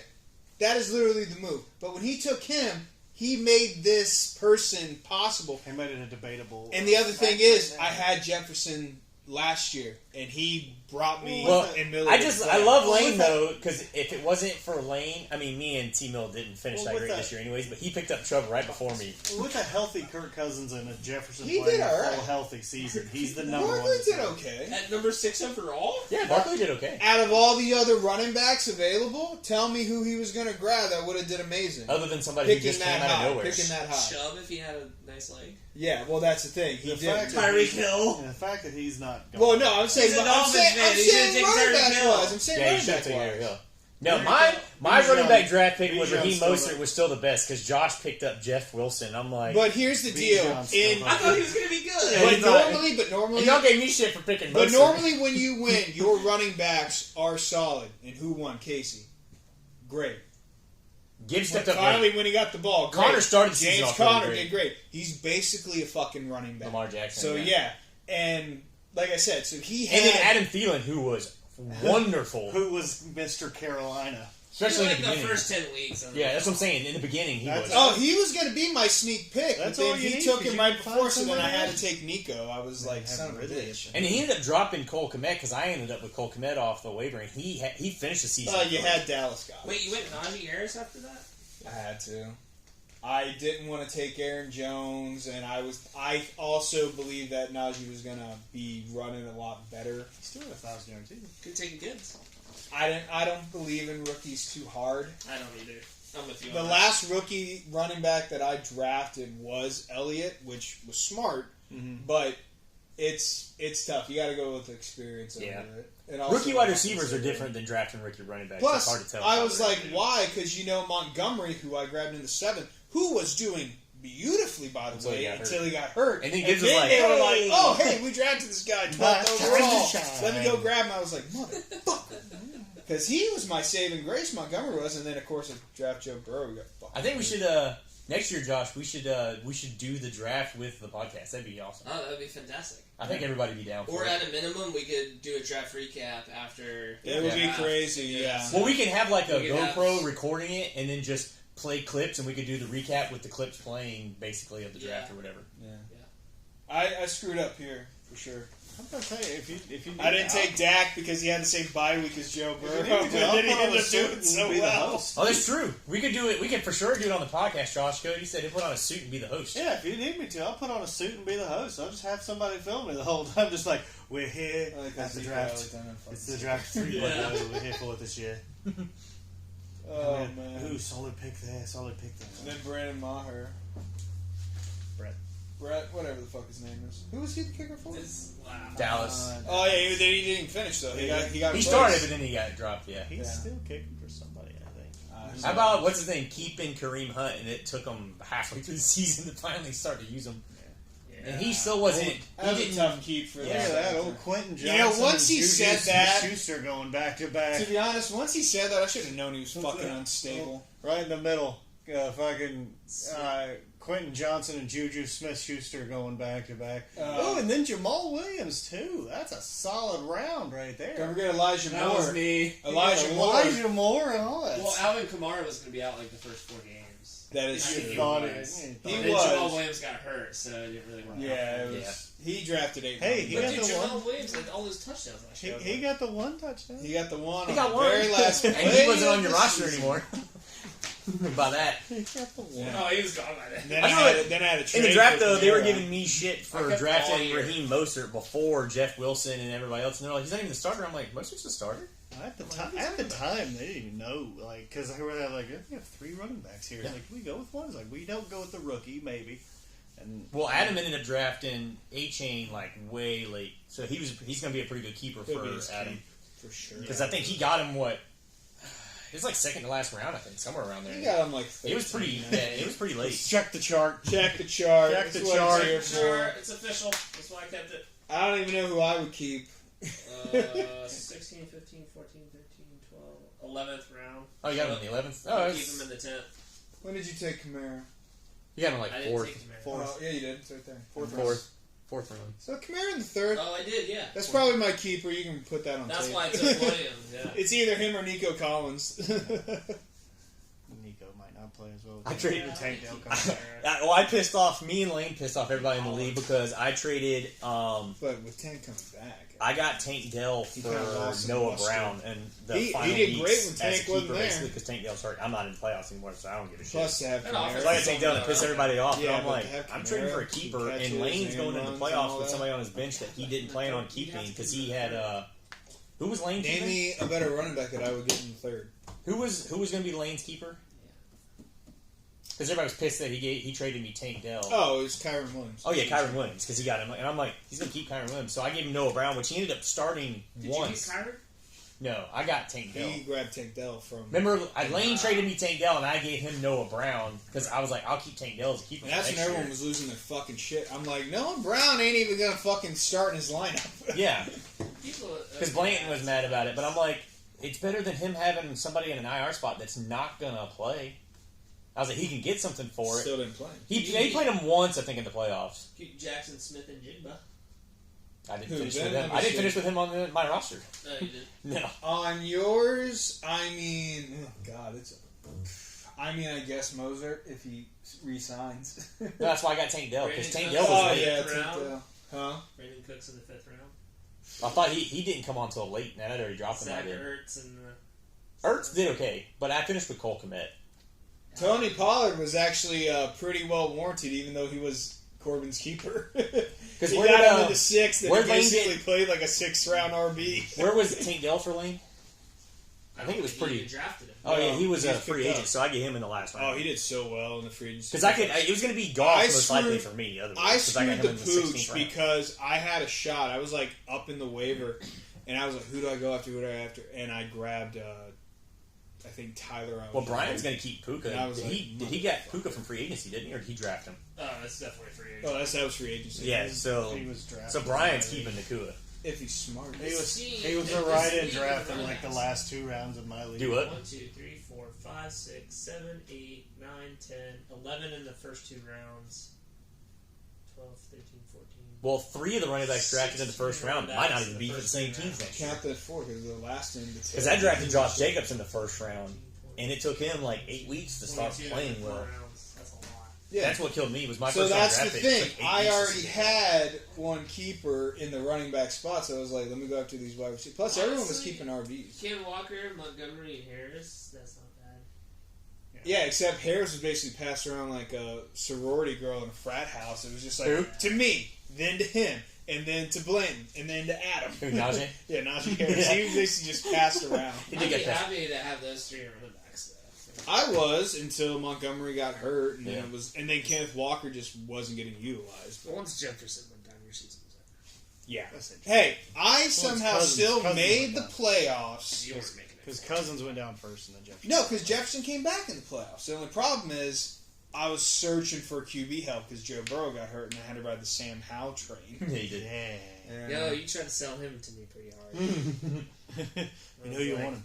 I'm gonna roll with Justin Fields. Sam Howell. Fine, See what whatever.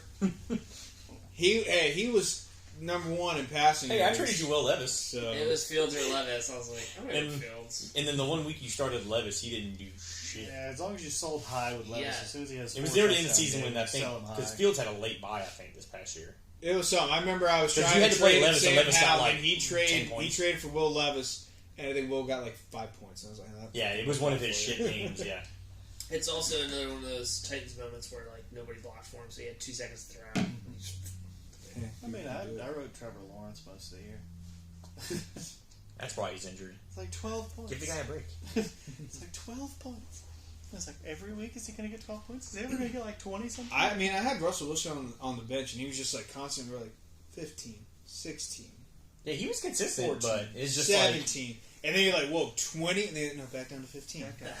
Like, I'm solid. I'm gonna help you out, but I'm not gonna. that was everybody was Not gonna begging me for bust it St. open. Brown at the end of the year, and I'm like, I'm not giving you St. Brown. They're like, you're not in the playoffs. I'm like, I don't give a shit. I'm not helping you unless I can get something for it. That's why I said we should implement like I'll trade you St. Brown if I get your first round draft pick next year, and you get like my last pick. He's talking about Equestrian St. Brown. So Amon-Ra's brother. Plays for the Bears. Because I was like, that should be something we implement in this league. It's a keeper league. Why not? If I'm trading you somebody good for in the playoffs, I was like, I'm not in the playoffs. You I know, should get something. do for you next know how year. hard it was to get decimals And an IR spot? An IR spot in this league? I had to barter Literally full with that. teeth. I had to hold it as a hostage to make it happen. I have dubbed it Donnie's decimal system. Almost like the Dewey's decimal system, Donnie's decimal Donnie's system. decimal. Hey, it made for some good games. I forgot did. who I beat that one time where it was like, Well, there was another 43. game in the playoffs that was like Playoffs? It was less than a point. yeah, there were some, and it's just when you've been beaten by the not having the decimals, you're like, fuck, these need to be implemented. And when you've been handcuffed by not having an IR spot, look, I'm not being greedy and saying we got to have 2 IR spots like some leagues, but at least one for fuck's sakes. And I guess what? Everyone enjoyed that IR spot. Yeah, I think almost every single person had somebody in their IR spot this year. The issue with this league, and it's not necessarily an issue, but there's so many traditionalists in the league, so it's hard to get. Well, then go hang out with Bill Belichick and see how that works. A bunch of traditionalists who've been in it for so long. Yeah, but I mean, I've played fantasy football for 20 years, and guess what? I've always Adapted to the game. I've always liked the IR spot. I remember when we were doing, there was no half points, there was no decimal. You just went standard and hoped to God that dude that was sitting on 99 yards got that extra yard. so you could get that point. Yeah, that was pretty brutal. I don't really. And back see when the PPR difference wasn't between really a thing. 99 yards and 100 yards. Besides, it's triple digits. That's cool. Yeah. You shouldn't get a full point for hitting 1 yard. Yeah. But my thing with the decimal is you know what, if that dude runs for 99 yards, it's put in as 99 yards. It's not put in as 90. Mm-hmm. So you should earn that whole thing. Yeah, because if every single person on your bench got 99 yards, or on your starting lineup, then you're like, well, fuck, I lost 10 points there, basically, because they all fell short. Right. Or if you get the decimal point, you're like, wow, I only fell like a half a point short. Or still lost, but 74. It made it that much. Still lost. It was more interesting. Yeah. 79. It's really the 8s and the 9s where you're like. Well, if you lost by 1 point and you had like 3 people who were at 0.9 and you lost out on those points, it's like, if you give me those decimal points, I win. Now, personally, for me, I think one that the fantasy people need to try to figure it out. You need to figure out how to take away these QB kneels and not lose 0.1. That's some bullshit. It's never affected me. I've actually won because of it, but I'm just saying, like, it's kind of horse shit. Like, it's part of the game, though. I mean, but when it's victory mode, like, go fuck yourself. I mean, I play in a league with my dad and his friends. You could take a kneel without losing a yard. You can take a kneel forward without losing a yard. You can also back up 5 yards like some people do, and then take a knee. And then you're like, well, there's half a fucking point. You can. Right. I mean, at least sacks don't count, because I played in the league where sacks count against the quarterback. And it's like, how the fuck is it his fault his line can't block? Oh, you played in a fucking Thunderdome. Yeah, it was fucking Good shit. Lord. Where quarterbacks are worthless, basically. I've seen leagues with punters. That's weird. He's also he plays in a league where you can just go pick someone up mid-game. It's the same league. I got asked to play in it. I didn't know the rules. My dad and his friends have a league, and they're like, "You want to come play in this league?" And I'm like, "Sure." There's no money. I don't fucking care. Anarchy league. We're like Royal Rumble. Yeah, we're in the second game, and I'm getting notifications. There's no rules. Yeah, There's I'm no literally rules here. watching a game. Somebody scores. It's like the backup running back. He scores a touchdown. I get a notification on my phone. So and so added this player, and I'm like, how the fuck do they add him mid game? Like, he's playing, and somebody else scores. Fucking get a notification. They literally just watch the games, and when somebody scores, they add them to the roster. They'll drop them the next game, but they add them. You can't put them in your starting lineup, but they go and drop and add them. And I'm like, there's only one. and but then they get pissed at me because somebody accidentally drops Christian McCaffrey one year. Like, he accidentally dropped Christian McCaffrey. I'm like, I don't know how you fucking accidentally do that. And I picked them up, and they're like, well, I didn't mean to do that. And I'm like, I don't fucking care. Too bad. Too bad. Pay attention, dipshit. Pick up Elijah Mitchell. On some of them, you can't even drop it. They're undroppable. How do you? Yeah. Like first round, they're just like can't do it. It's only if they get hurt. Then you're able to drop them. That's the only way if they get hurt. In that league, though, I've won the league like 2 years in a row, 3 years in a row, something like that. And I'm like, I don't even care about this league. I feel like and I have it drafted in the last 3 years. I've let it auto draft, and I get solid lineups every time because some of the guys in the league draft based on their favorite teams. They're like, ooh, Patrick Mahomes, like the guy who number runs 2? You got it. The guy who runs it, the Carolina fan, so he drafts a lot of Panthers. One of the guys is a Dallas fan, so he drafts a lot of Cowboys. Which, sorry to ruin your Panther. Yeah. Because I was like looking at my roster, and I think it was this year, I ended up, my receivers were Devontae Adams and Tyreek Hill. I'm like, how the fuck did I get both? Yeah. I was like, what? I also am starting to limit myself to just 2 leagues. Yeah, I can't do 3 or 4 leagues anymore. I do 3. I do y'all's league because basically you guys were like, we fucking need somebody. Get over here. Quit helping Miller. We basically jerked you off to get in the league. Like,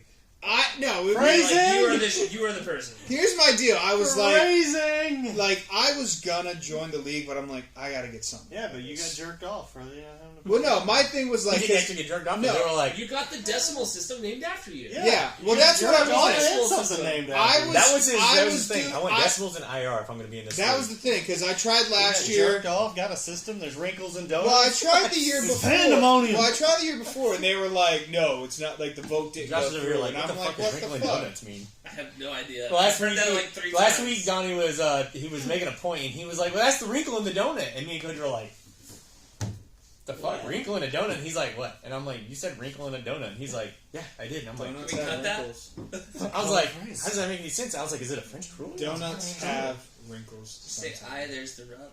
That's the same thing, right? I there's the rub. There was one fantasy league I saw that had punters. And they got points for inside the 20-yard line, inside the 10, inside the 5 down, and their net yardage average. It was like when I did defensive plays. Yeah, I was like, fuck that. Well, I told you about it. Wasn't this year, it was last year when the guys from kickball, they wanted to do a fantasy league with like some of the guys from kickball and stuff, and I'm like, sure, no money, I don't give a shit. I have one money league, that's it.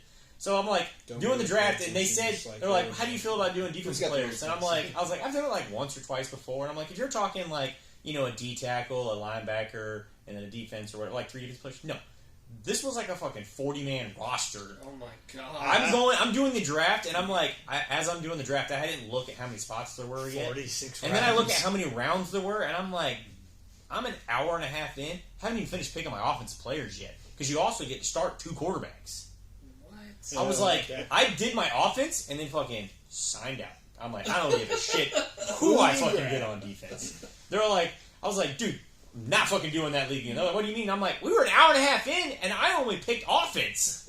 That would just overwhelm me. It was like when I did fantasy baseball for 1 year, and after the second week, I was like, fuck this. We did basketball once back in the day. Baseball is fine, but it was just like it's an everyday thing. Yeah, it's a 10 times it's like a basketball. day. If you do a basketball league, you have to check it like every day or every other day. But basketball, there's a little bit you of can set your lineup. Baseball, it's like you have to. But baseball, you can on Monday set your lineup for the entire season. Yeah, but if somebody gets hurt, you don't check. You're like, oh fuck. You got to keep track of that. Yeah. You also got to keep track of if a player's not playing, gets a rest day, or whatever. And if you do your starting pitchers, you have to rotate those. You want to keep your relievers in there, and then you can see when pitchers are there you go. Pitchers. You say I don't know shit about baseball. It's getting baseball. We can bring Josh on more for the podcast. He can talk baseball. It's an I'll be a moderator. I can definitely talk baseball. You guys wear baseball jerseys? I'll wear my Cubs jersey. I'll wear my Alex Rodriguez jersey. That's all he's got. No, that's not true. I got a couple coasters. I got a Derek Jeter. And wear all our softball jerseys. Yeah. I do have some softball jerseys. Some of them don't fit as well. So. Yeah, me not camera friendly. Or my Drew Bettis. Just cut them in the crop tops. We'll be alright. I'll try to put that on. I'll try to put it on real quick just to see how. You should do it on camera. That should be the final scene. Yeah. All right, cut it. No, don't cut it. Don't cut it. Just it's gonna be a long episode, anyways. I don't tell Tommy to like take the audio. We'll actually have to post it on like fucking. I don't even know where you post podcasts anymore. Don't stab yourself with the pans. Spotify, I guess. Sure. Which some people have asked if we're on Spotify, and I'm like, I didn't think about that. We could just take the audio and put it on Spotify. How many subscribers do you guys have now? 14. Nice. I need to subscribe. Yes, you need everyone you know to subscribe, especially if I'm doing stuff. It's on like YouTube, this. right? Yeah. Okay. Smash that subscribe button. What's the name of the podcast again? Between Now and Downs. Good Lord, I'm sitting here, been here for 2 hours. need to cut that. I've been on this podcast. I don't even know what this Here podcast is. we go. Someone's gonna have to cut this out of me. Look at those fucking sweats. I thought this was AA. It will be after he gets his jersey. Oh my god! It's like Al Bundy when he went back to high school. You look like you're wearing shoulder pads. It's like a glove. You're like that guy that goes back to his hometown. You're like, I still fit in all my shit. Yeah. That's that impressive. Guy in a little jersey. All right, before we cut it, let's watch him take it off. I'm gonna have to put the shirt down, or else we're gonna get a nudity rating. They're gonna be like, "Whoa, you can't be showing tits." It's our only video that has a maturity warning. Have you seen that one? Viewer discretion is advised. Have you seen that video of the guy he does the bottle flip and then he starts dancing? He's fucking just doing like circles. Oh, no. There's this fat guy. He's just like he's in a locker room. He's got no shirt on and he takes the bottle and he flips it up on the table and then when he gets it, he's like doing this. His titties are doing this. That's the money. I was like, oh my god, dude! I'd be wearing a fucking shirt or a sports bra or something. You've seen it, I'm sure. I at least know that I can squeeze into a medium jersey. What's this clip about? I shit my pants. That's pretty funny. You gotta watch that. That was Cody going on a rant talking about his story with his brother. About his brother.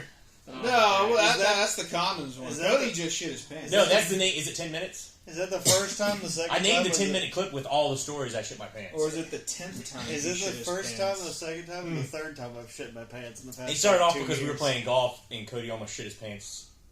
This no, there's no so almost. Funny though, where you're wearing that big stupid fucking. Dude, he wore that to draft. He wore that to the whole reason draft. I wore this. I was like, I'm gonna wear a bigger hat than you. I know, I didn't even fucking wear one. I was like, clearly he wears this big hat every podcast. Well, maybe if you watched them all, you would know. I know. I should. I mix it up. I can bring the big hat. I also listen to the Trump thing. Yeah. He's done a couple of those that are pretty good. I told him he needs to create a person. Yeah, there's another one coming, but it didn't sound right in that hallway. I'll have to remake it. It's a George W. inside job video coming pretty soon. Oh, nice.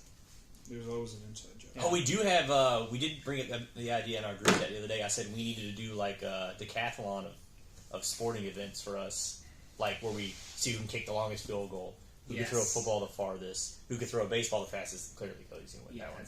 I will not. Do a home. Well, you got a bad elbow, so that gets. But he has to throw lefty. But lefty. Yeah. Oh, we can throw it fast as lefty. Yeah. I got a bad elbow, and I went. And then we can do. Told me I'm just old. We can get like Corbin. Does Corbin still got the bucket of softballs? We could do. That's what he said. This is 30. Does Corbin still got the bucket of softballs? Yeah. We could go and just fucking see who can hit a home run in like 10 attempts or something like that. Like none of us probably gonna do it, but somebody might get one. Just do like most jump reps in a minute. And then we said we could go. We could go to like golf guys something, do like closest to the pin, do something golf related or whatever. Because we're not gonna do longest drive because obviously I'll probably win that one. Yeah. I'm just chilling. Cody would give me the run for money. The only way way. drive would be Donnie. Yeah. I don't know. I hit it that way a lot. Yeah. No, if we gave Donnie 50 yards, you might be able to compete. Maybe 75.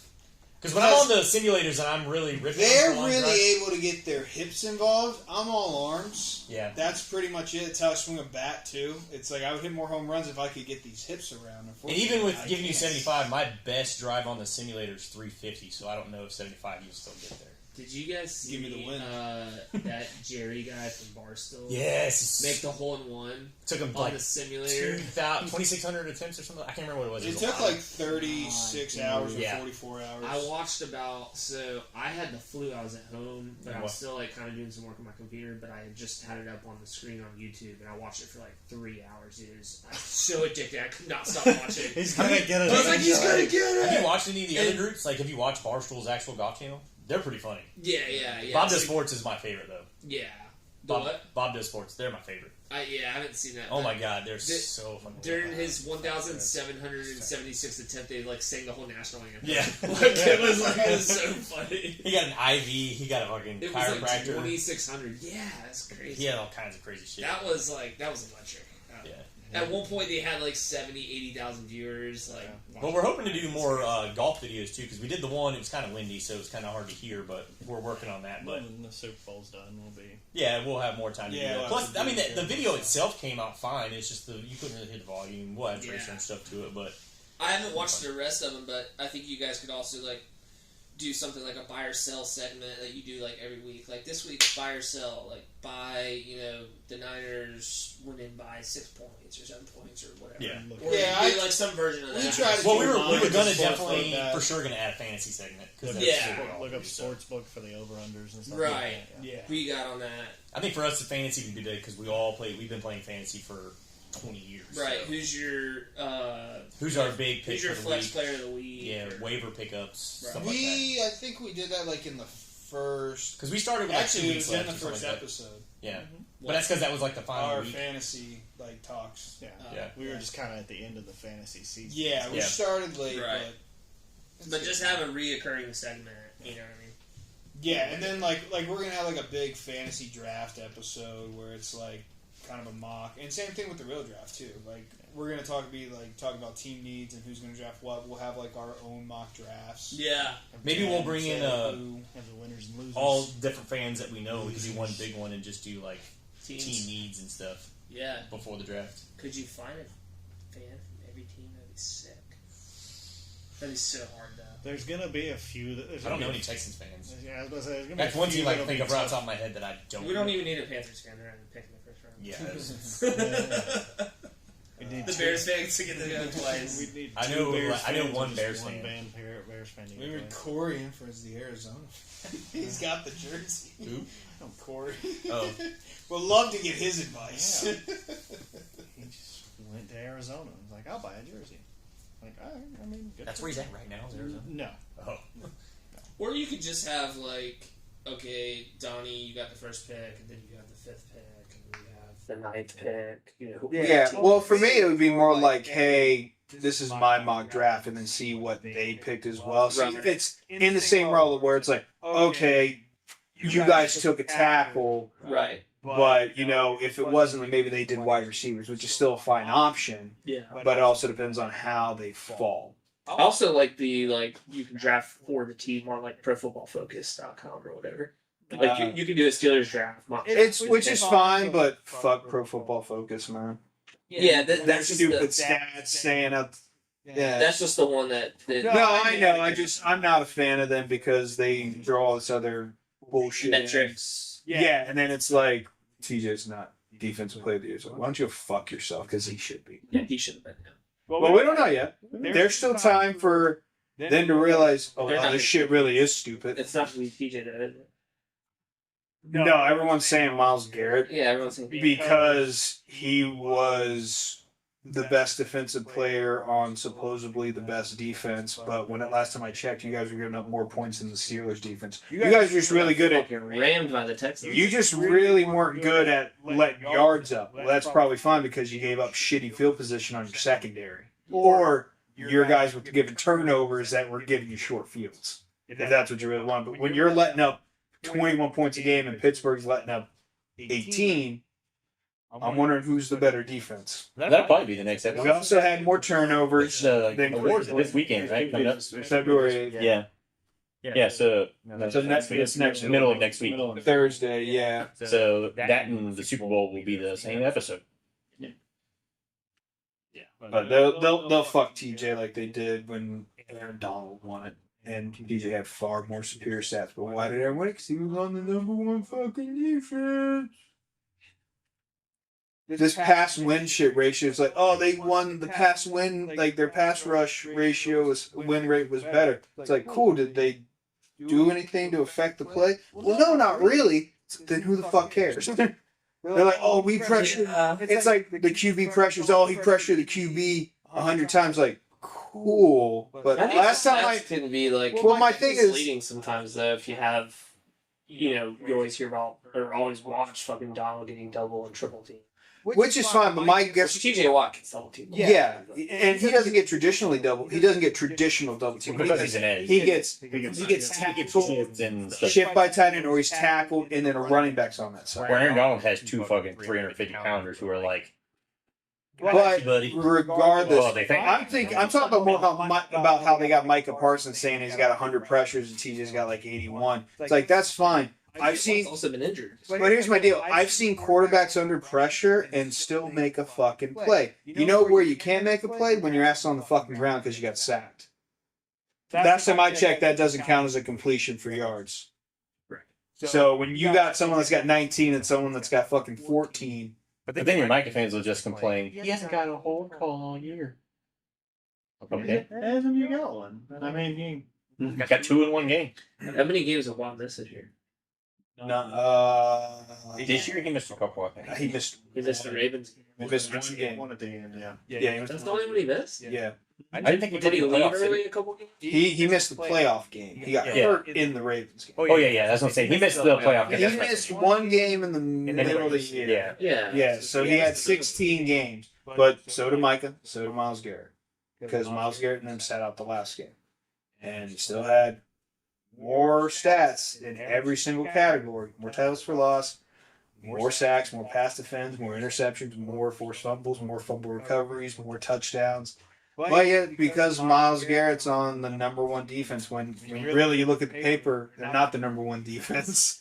And Cleveland did, one game better than the Steelers in record? So, explain that to me. You guys like the 17th game? Huh? You guys like the 17th game? I like it. More football. I like the fact that it's taken the last preseason game. Yeah. Because no one gets no one needs it. For preseason. It's just such a weird number. Because we're always used to like 14-2, 13-3, 12-4. Well, now there's no. Now you were a 500 team. It's like you're either over 500 or you're under 500. Yeah, makes Mike Tomlin's record a little bit tougher. So there's no, hey, we finished 500 this year, guys. It's like, no. Just make it 18 games. One or the other. There's no. Make it 20 games. Fuck, if they did 20 games, there'd be so much more injuries.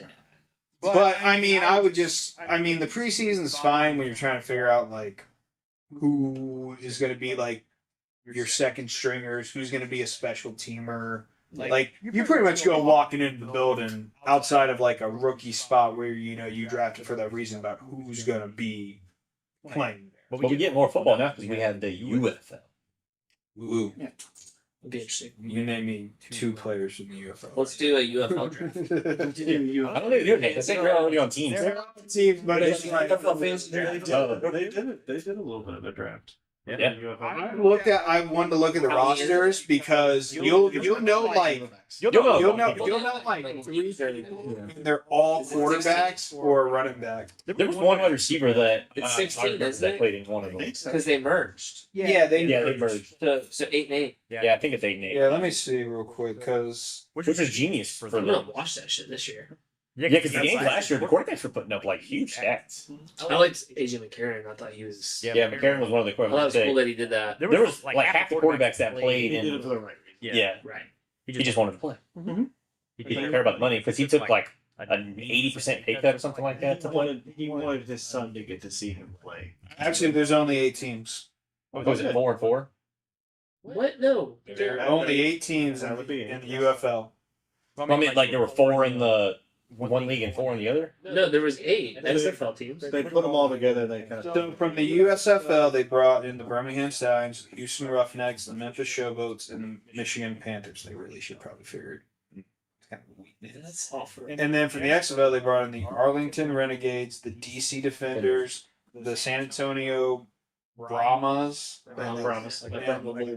Yeah, and then the St. Louis Battlehawks. The Defenders won that league last year, didn't It they? was Battlehawks. Was it the Battlehawks? The Birmingham Stallions are like The won DC Defenders were like the They best won team. like DC Yeah. Defenders were the best team, but I think they lost to the They Battlehawks. lost. I remember them being really good last year. I think that St. Louis team really rallied around that team. Though. Yeah, because right now I'm looking at okay, so Bo Scarborough is a running back for the Birmingham Stallions. Is that the Wisconsin guy? No, he's from Alabama. He played for Alabama for like 1 year. He was like, He got hurt in the national championship game and walked off the field. And everybody was like, "Oh, if he can walk, he can play." You didn't realize his ankle was broken in 3 places. Yeah. But this beast of and then he came in, just he walking. got drafted by Detroit, and he played like 1 or 2 games, and And then he went over to he Seattle. put up solid numbers, and they were just like, eh. And then Amari Rogers, he's a wide receiver there. Yeah. Who's the QBs? The QBs are Adrian Martinez. I think that's that dude that played for Yeah, Nebraska. played for Nebraska, yeah. Jalen Morton and Jamar Smith. Don't know who else I think. He played at Louisiana Tech. Yeah. And then the Houston, I'm just looking at current rosters. I don't know any of those quarterbacks. Doug Flutie. I don't know any running backs. Their wide receivers. No, I got nothing. This team is just kind of like half these guys don't even know. Oh, Reuben Foster. There you go. Reuben Foster. They don't care if you kill people. Yeah. Is it Reuben Foster? Is he old? No, he's young. No, He just. That's that guy from Tennessee, right? Reuben Foster? No, Or I'm thinking he 80s. played at Alabama. He was in You're thinking of area. I'm thinking Arian Foster. Yeah, Yeah. in Alabama went to Washington. I was thinking like when you said Reuben Foster, I was thinking Reuben Drones. Remember that guy? He played for like the Giants or something. Yeah, he sure did. Yeah, and this other team, I got nothing there. This is an obscure running back. Napoleon Kaufman from the Oakland Raiders. Oh, Danny Etling. Yeah. He's a quarterback. He's the LSU guy. He's LSU. He played for New England. And he took a ball like 80 plus yards. Yep. And that's his one highlight. He's a Michigan Panther. And then running backs, I got nothing. Wide receivers. Trey Quinn sounds familiar. Yeah, Trey Quinn was Ooh, Kai Nakua. He actually played for the Niners in 2020. Actually, 2027. I wonder. Is he related? What? Yes, that's his younger brother, Puka Nakua. So he was already in the league, actually. So yeah. And Brock Miller, I remember him. I feel like probably 80% of these guys had a small stint in the league, but probably didn't start, and they're like, You know who I would like to see in one of these ones? Really see real draft busts like Kevin White. Get his ass out there. get some Johnny Football on one of those teams. He's just making golf videos. He just did one with Bob Discord. He ain't doing nothing. no, he's doing. He's not gonna. He's doing. He was playing Canadian football, but I don't think he's doing that anymore He's not either. gonna watch football. Ooh, Vic Beasley. Okay. He's on the Arlington Renegades. This could be a really long. What's Marcus Russell doing? This is still filming. It'll be like a 2-hour episode. I would cut some of this. Yeah, so I'm going to cut like the end, and we'll make this a separate. Yeah, this is a separate thing. Ooh, there's a Puka Williams, but it's Pooka. And then there's Jazz Ferguson. That's Ferguson. Yeah, Replaceable. Jazz. Throw that fucking phone at him all. Right, I'm sorry. No, he's looking at me right now. I'm having a panic attack. No, he's not even blinking. I'm scared. Kirk. Ben Kirk. I think that's that dude that's on YouTube or something like that. Is your phone like operating like at full capacity, or is it like doing what it did earlier? Is it still out? No, I mean, Your phone was like having a stroke. I can do that. It's fine. I was like, face, arms, speech, time to contact 911. You should take a peek at his web pages that are open. Don't do that. I can't even get There's some Trojans on the other side that are like, bro, we're right here. We're ready. You'll see some shit, but they're just like, fuck, it's Apple. We can't give them a virus. And that's literally right, motherfucker. And that's literally what the videos sound like. Pretty much. Ooh, Wayne Gallman. Oh yeah, Gallman. Running back. It's solid backup when he played for the Jets. Hakeem Butler. Yeah. Okay. I actually know a lot of people on this. Darius Shepard. Ben DeLuca. That name sounds He's a tackle, right? No, he's a free safety. Oh, I think he was a Cowboy, though. Oh, no, it was a Charger. I can't remember. Be confused with Benucci. Yeah, Danucci. Tanucci. And That's like the type of quarterback. that is... I feel okay with this. That's it. So maybe I on hand knew like under 20 people on all 8 rosters. Why didn't they do 16? Because you think how hard They is tried to it? add more With the squads they have. Start with 8. See if you can build. I mean, Well, they had 8 and 8 then. So how did they merge if they? I don't know. Well, also you got to deal with the Canadian Football League too, the stealing people, because I still think that's probably what the second tier. Even though I think we can work that out. Whoever wins the UFL plays the winner of the Canadian League. That's probably. And that's the North American champions. the Ottawa, whatever they're. And then whoever wins that game plays whoever wins the Super Bowl. The Vancouver Canucks. That's care. That's football. I'd rather watch that than Pro Bowl, wouldn't you? What? You have the UFL winners play the Canadian Football League winners. Whoever wins that game plays the Super Bowl winners. Yeah, then you You play the last team. You play like last place team. You're playing for that spot. you do what the soccer Premier League does, the English Premier League, and you demote like the worst team, and then like Going to Canada. yeah, and then like the Canadian Football UFL winner gets promoted to NFL. Yeah. I mean, you don't. That would be incredible. I mean, Canadians are probably better Panther fans of what we got here because they're really nice up there. They're like, that's okay. You don't really have NFL Europe anymore. You don't really have a developmental. I do miss that. So, you know, like, why not try to invest in at least the I mean, here's what the UFL is going to be with. I think that's the Rock's game plan is to make it like a farm league, basically. like, hey, if you suck hard enough, you can come back down here, and if you play really well. outside your mind, you're gonna make a 53-man roster. Or at least was it Mike Leach a coach for one of those teams? Because right, R.I.P.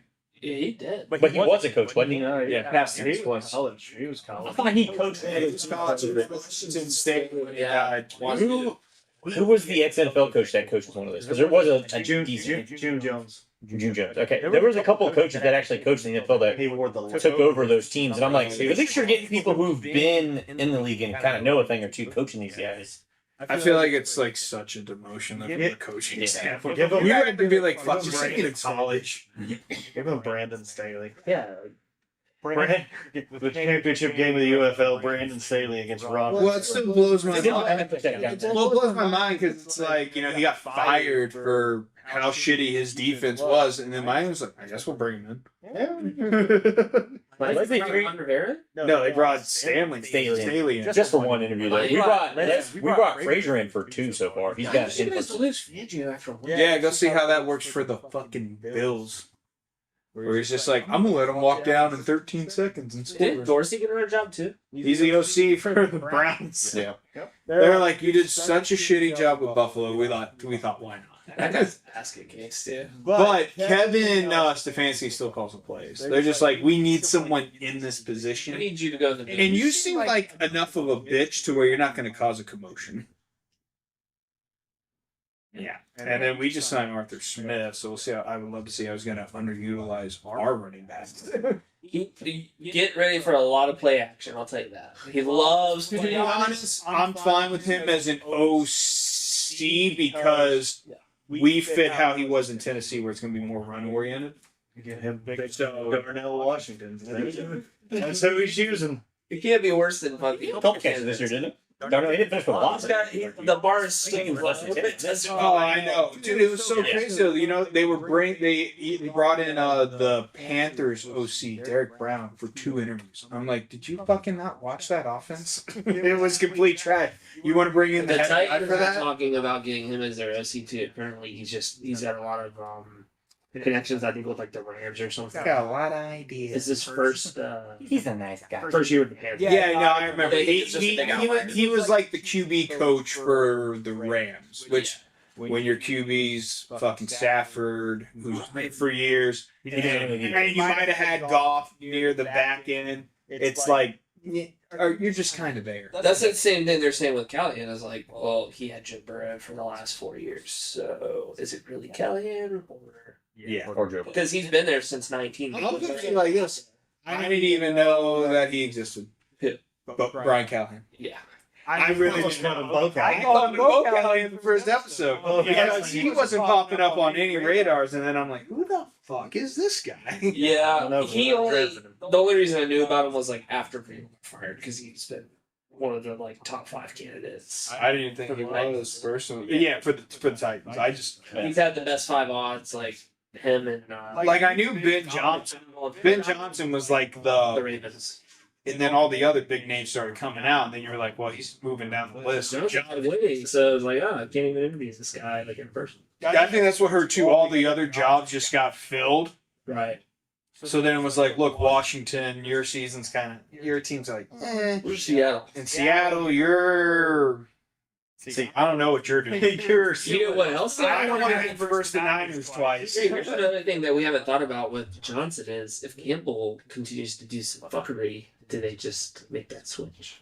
Oh, I said that after the game. I'm like, dude, if I'm the GM or higher up, I'm like, Campbell, you're really pushing me not to fire you right now. The only thing that helps him is that the team is owned by a woman who doesn't know shit.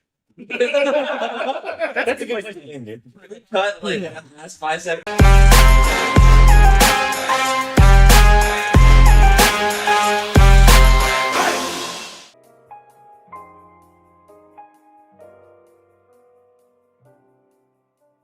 I hope this made you think.